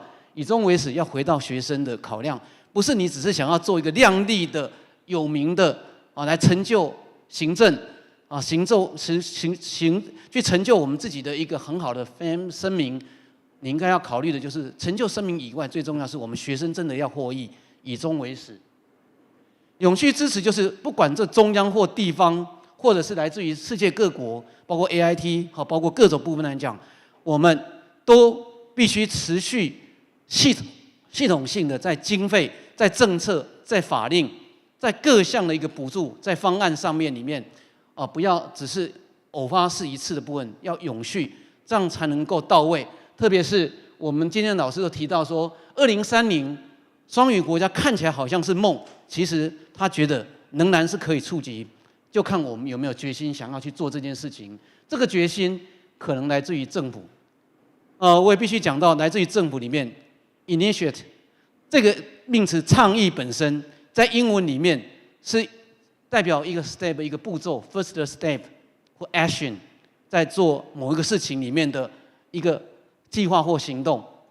但是第二个意义包括做这件事情里面的 right 或者是 power， 那是来自于有权力的一个部分，所以政府部门要扮演相当关键重要的角色。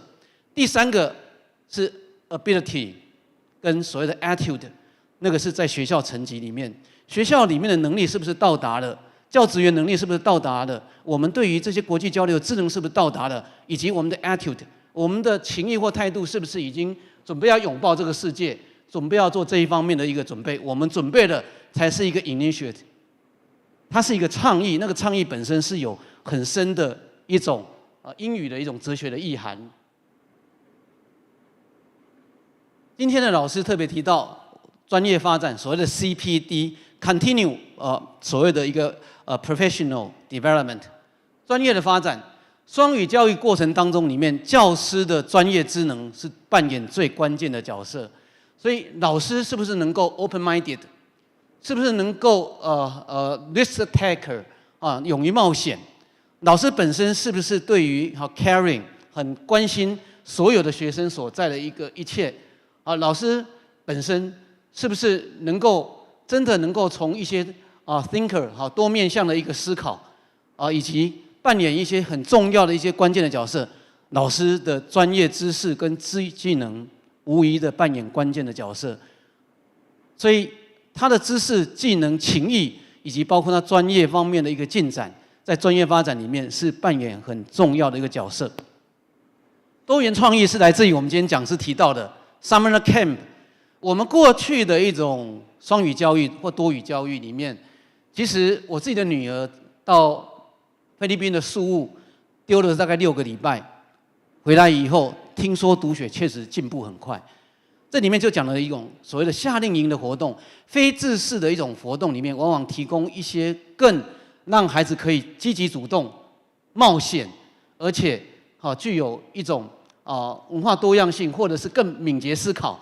他今天比较很可惜，敏捷思考谈的由于时间没有比较多，就提供他们一些冒险泛滥那一种部分来讲，那这些多元的素材有助于孩子的一种学习。我们怎么样提供一个多元创意的一些活动，让孩子来学习？最后，讲师也特别提到固本茁壮，双语并不是要把本国语言把它废弃不用，双语本身本国语言也可以是一部分。所以他特别也提到威尔斯语、英语本身也可以成为一个学习的一个内涵。这个学习的内涵里面，可以有助于固本茁壮，让我们的双语或多语教育实施的更稳健、更有成就。以上是我个人15点的一个很粗糙的一个分享就教于各位，谢谢大家，谢谢。非常感谢林威志副局长，邀请您来到我们台上就座。对，要麻烦您带领接下来的讨论哦。让我们同样邀请教育部国教署高中组廖元琪科长以及国中小组林博安视察，请来到台上就座，加入我们接下来的讨论。Please welcome also from K-12 Education Administration Ministry of Education, Chief of Division of Academic Senior High Education, Mr. 廖元琪。Inspector of Division of Junior High and Elementary Education, Mr. 林博安。Mr. Lin, would you please lead the discussion? 现在呢，就把舞台的时间交给我们的林副局长，有请。需要。谢谢局长，林副局长，麦克风在桌上。好，谢谢大家。好，那因为在座还有相当多的学校还留在这边，包括高雄、嘉义，我们桃园本身的相当多的学校，甚至所有的贵宾都还在这里。有对于今天的包括讲师的一些分享的内容，或者是对于整个议程的安排，或者是刚刚提到的国际教育交流中央的一些计划，或者是对于我们桃园市本身的一些做法，如果有一些意见，都可以大方的提出来。刚刚提到的，不管用任何一种语言，特别是我们的高雄的文化观里面用台语买通，只要可以讲，都可以来提出来。有没有哪一位要先跟我们来做分享，或者是想要做一些讨论的？我先请谢一修校长好了啦，一修校长来，有没有一些想法？来，好，副座还有各位贵宾好，那我是这个活动的承办人。其实我在这儿收获更多哈，除了自己求学也是在美国之外，给我的人生帮助非常大之外，我也看到给我的家庭也帮助更大。所以有机会在国中担任校长，我一直希望也能够为我们的孩子创造更多的舞台，尤其是如果能够就像我们昨天也带领了我们学校的学生能够接待贵宾，然后跟贵宾的互动中，也让我们看到孩子昨天晚上爸爸妈妈都来跟我们讲说，这些孩子跟贵宾的互动，孩子都非常的高兴。所以我们学校也持续的推动跟美国的姐妹校这样互动，包括我们也有日本。所以我有一个小的想法，一个恳求。当然我们之前学校签的姐妹校是用自己的力量，透过一些友人的联系。当然我刚刚有幸可以坐在这个我们国教署的承办人旁边，我也特别表达了，我们也希望以后有机会，我是桃园市的这个学校，所以如果桃园市有相关的计划，我能够协助办这个活动或说明会，希望能够跟国教署建立更短、更有效的连结，让我们桃园市的学校，尤其是国中小，可以能够得到最直接的帮助。因为这几年，桃园市政府也教育局也做了很大的努力，但是经费的挹注，毕竟孩子和家长，我们希望有更多的资源，让孩子的负担能够少一点。所以，之后我刚刚已经很快的跟这个我们国教署的承办的联系上，那也希望我们学校就是作为桃园的窗口，那也能够抛砖引玉，让更多的学校享用这样的资源。谢谢各位，谢谢。好，我把他的提问口语化，就是他们要建立姐妹校，要维持稳定的关系，署里面可不可以增加补助了？简单讲，来，是不是博安来代表博安视察来给我们回答一下好了？来，谢谢。预算准备好了没有？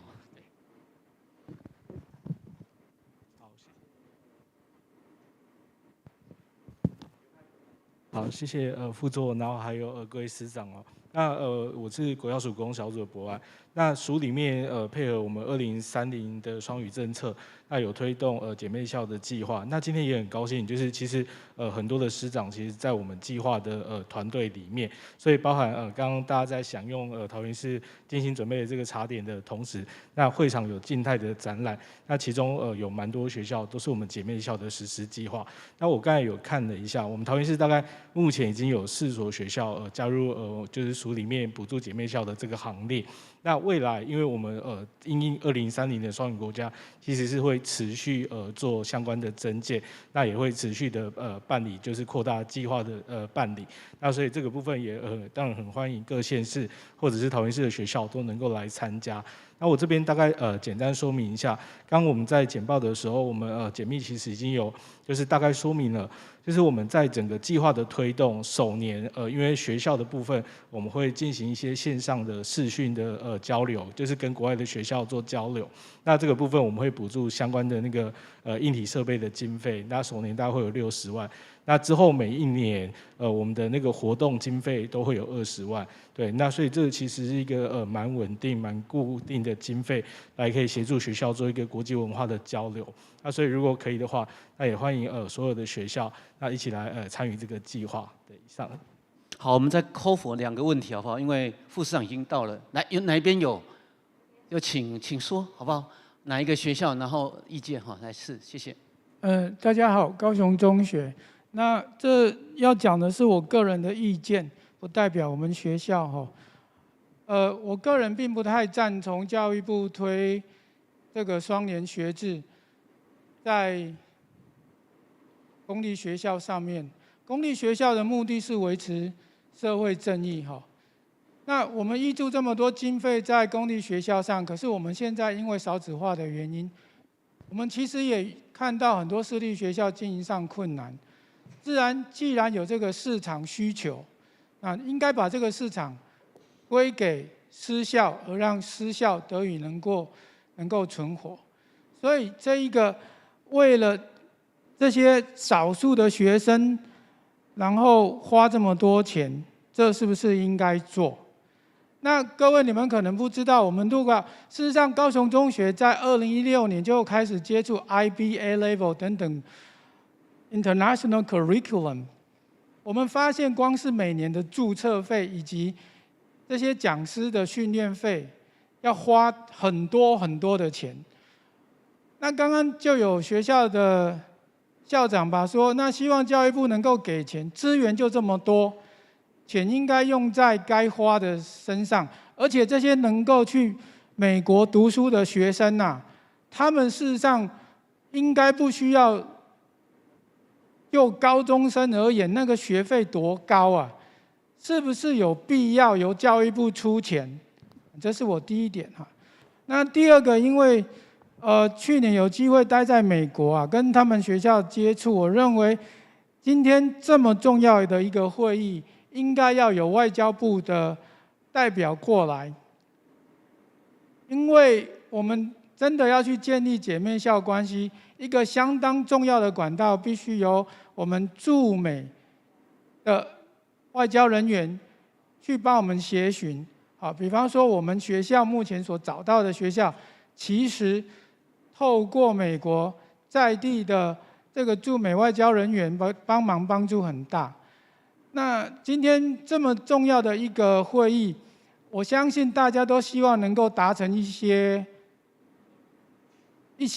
有意义的 goal 出来呀，的 result 出来呀。那我觉得这个，如果我们下次再有这个机会，应该主办单位这方面可以给予考虑。那不好意思，我提出这2个问题哈，因为我待会要赶车回高雄上课。好，不好意思，谢谢。好，谢谢这个问题很好哈。那是不是由我们一秘那边来做一个说明跟回应？来，谢谢。科长来，科长来，帮我们的一个。副座好，谢谢刚才那个熊总提的问题哈。我想我大概说明一下整个在我们国家推动双语政策哈，在高中阶段，其实我们大概是2个主轴，一个是重点培育，我们针对一些学校比较有意愿哈，然后去发展这个双语特色的，做了这个扩增双语实验班。那另外一块是普及提升，这个普及提升里面，就是可能刚才有提到的，包括我们这个姐妹校的计划啦，还有双联学制，那还有我们去补助一些经费，让学校英文老师利用英文课来上英文课，和一些不是考科的这些科目哦，来做这个部分领域的双语教学。那我这边主要说明的是，其实教育部在整个双语政策里面推动的非常多的资源。那这些经费里面，其实双联学制这一块经费是比较反而不是那么多的哦。主要就是我刚才提到那个普及提升里面，我们其实花了蛮多的资源，是希望每个学校包括一些资源可能没有那么多的偏乡学校，他们在外师的补助啦，或者一些其他的一些推动英语的相关经费上哈，都能够拿到一些资源，就是希望在我们全国的各高中哈，像雄中是非常好的学校嘛，不管是雄中这样很好的学校，或者是资源比较没那么好的学校，都有机会透过这一次2030双语政策的推动，那个每个学校都能有相当的资源，因为过去可能比较好的一些名校啦，有一些校友啦、家长会或者业界的一些捐赠哈，其实在资源上它本身会比这个一般这个学校还有更多的机会哈，所以我们这个案子主要是在照顾全部的学生能有这样的机会。那刚才在提到私校的部分，就是避免说现在私校有可能有一些标签化的问题，就是如果我们这个案子双联学制只有私校能做，那公立想要做的学校，它可能就没有这个机会了。那特别是双联学制，我们在日前也发布了一个注意事项，我们希望学校在推的时候能够更加注意学生的权益哈。然后学校如果有办的话，再把相关的这个跟外界签的这个协议书送到署里面来做备查。那总而言之呢，就是整个推动都是希望建构一个整个国内的教育环境，不管是高中啦或中小学，都有更多接触英语的机会啦。那他在计划上不会特别偏重，说一定要去做某一个计划，都是针对准备好的学校。学校有这样资源有量能，他愿意来申请，我们就给他一些支持。以上，谢谢。好，谢谢我们科长。那一密要补充。等一下，我们其实副市长哈，他也是国际教育这一方面最有能见度最高的哈。等一下，副市长在最后的闭幕式，也许副市长也会提到，我们副市长哈也是大学校长，他有很多的观点，可能也可以跟大家来做一些讨论跟交流哈。那请。好，谢谢林副座。我回应一下高雄中学的师长哈，因为我就是教育部国际师派驻美国6年多的同仁，我是去年回来，所以你的想法有点不一样哈，就是说，因为其实在国外促进姐妹校交流应该是我们教育部的责任，所以是我们教育部驻外30个点在协助。你请外交部不会帮你处理，他一定还是转给我们教育组来处理。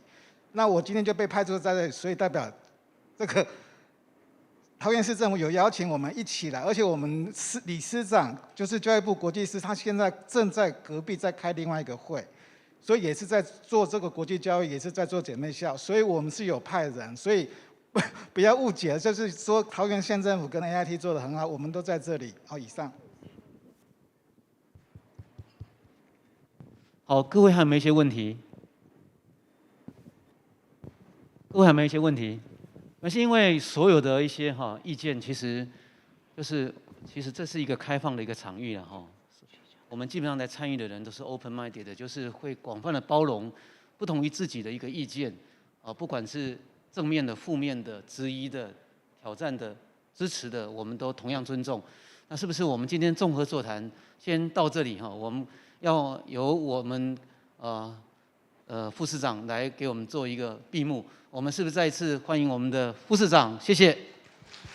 好，我们非常感谢林副局长，也谢谢科长，谢谢视察，请先回到座位上。在邀请副市长上台之前呢，我们荧幕上有一个 QR code， 我们请本地的这个参与者可以扫 QR code 给我们问卷回馈。And there would be a QR code for local participant. Please share your feedback to us. Thank you so much. 我们请工作人员帮忙撤一下舞台上的桌子、椅子，等一下呢要准备进行闭幕式了。好，那接下来呢，就在这边，我们2天的活动即将进入尾声。是在昨天我们聆听到姐妹市官员、学区长以及姐妹校的国际教育分享，增进我们对美国教育政策与实践的了解，相信对日后台美交流更能掌握可合作的项目。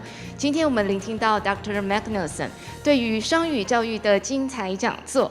我们也聆听到如何来申请国教署相关的国际教育经费。那刚刚也非常感谢我们的林副局长为我们主持了综合座谈。Yes, the 2-day event is drawing to a close. So now I would like to invite American Institute in Taiwan 邀请我们 AIT 的这个代表 Please welcome Diane Sovereign. Please coming to the stage to give us the closing remarks. 请大家用最热烈的掌声欢迎 Welcome AIT 的代表文化新闻组组长来到台上，替我们进行闭幕的致辞，有请。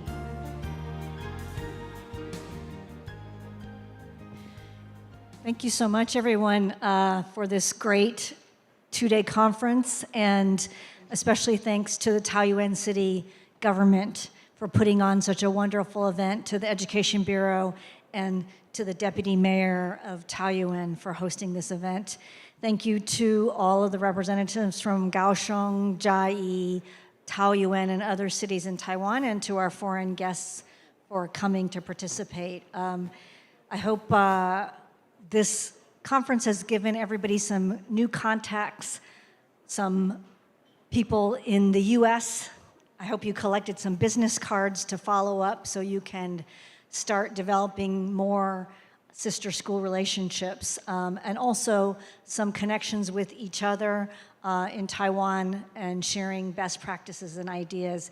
AIT, American Institute in Taiwan, is delighted to participate in this event as part of the U.S.-Taiwan Education Initiative, which, as you have heard, has almost reached its 2-year anniversary. And through this platform, we are, as part of the American government, hoping to bring more qualified teachers of Mandarin from Taiwan to come to the U.S., and also to send more American students to Taiwan to study Mandarin and also other topics in an environment free of academic coercion. So thank you very much. I'll keep my remarks short, but we're delighted to participate, and thank you for coming and joining.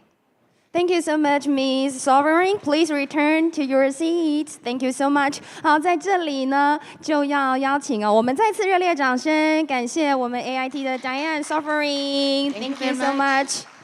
接下来呢，就要邀请我们桃园市政府的代表，我们的高副市长来到台上，同时呢，也对刚才的这个很精彩的讨论做出回应，同时也替我们2天的会议画下一个完美的句点，好吗？热烈掌声欢迎 Deputy Mayor of Taoyuan City, Mr. Gao Anbang. Well, dear Diane and our distinguished guests from the United States, ladies and gentlemen, firstly, I would like to thank you all, the speakers, for their excellent talks, the conference moderators for their organizing and keeping things both under control and reasonably on time, even a little bit earlier or later than scheduled. Okay. However, I have to thank all the participants. Without your input, ideas, and discussions, this conference would not have been the success it has. I feel, along with many others, that this symposium is very productive and useful and should continue. It's a very good opportunity and chance and present environment to cooperate with MIT. We hope to have more opportunities to communicate and cooperate with more schools in sister cities with the assistance of AIT in the near future. Finally, I would like to say I'm looking forward to having you back in the years to come. Thank you so much. 谢谢高副市长，邀请您留步在舞台上。接下来呢，我们要颁发感谢状，有请高副市长这边请。接着呢，Miss Diane Sovereign, would you please come up to the stage again for giving the certification of appreciation？ 在我们颁发这个感谢状哦，有请我们的 Miss Sovereign 在这里就位。是。要请我们的高副市长为我们颁发感谢状。首先要颁发的是桃园市立桃园高级中等学校徐宗盛校长。校长，请上台。Mr. 钟盛徐 ，Principal of 桃园 Municipal 桃园 Senior High School。也请3位看向正前方。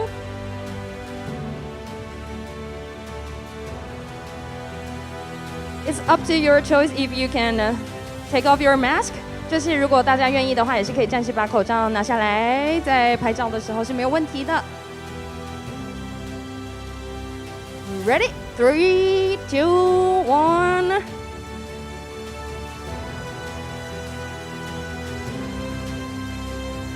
非常好，我们请徐校长舞台侧边留步，继续要颁发，有请桃园市立内壢国中谢义修校长。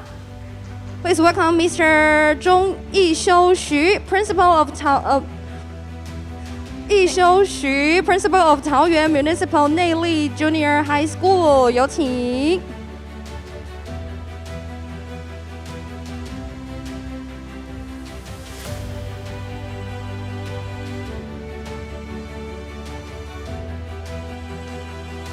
也请谢校长在舞台侧边稍待。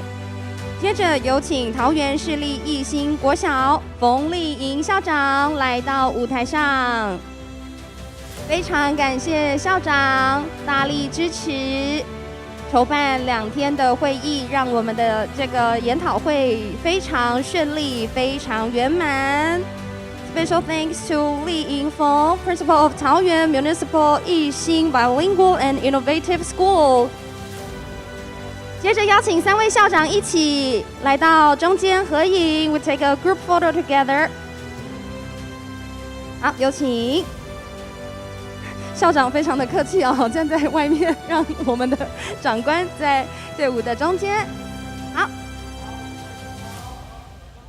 ，Thumbs up。Ready? 3, 2, 1.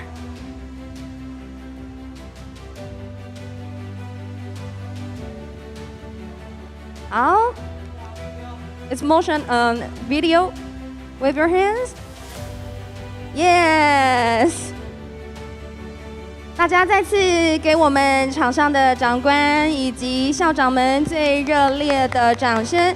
要完成这样一场活动哦，就像我们的教育事业一样，真的是需要集合众人的心力，一个都不能少，要把每一个孩子，把每一个人的这个权益和他们的这个感受呢，通通都放在我们的心上。2022台美教育倡议建立友善国际教育环境国际研讨会圆满成功。是圆满成功。Once again, thank you for joining us in the 2022 Taiwan-U.S. Education Initiative, Building Sister School Partnerships. It was successfully done, yeah! 请大家最热烈的掌声。Thank you for your participation. 那我祝福大家呢，都有一个最美好的一天，期待我们在国际，在这个地球村再次见到彼此。See you again. See you again. Bye.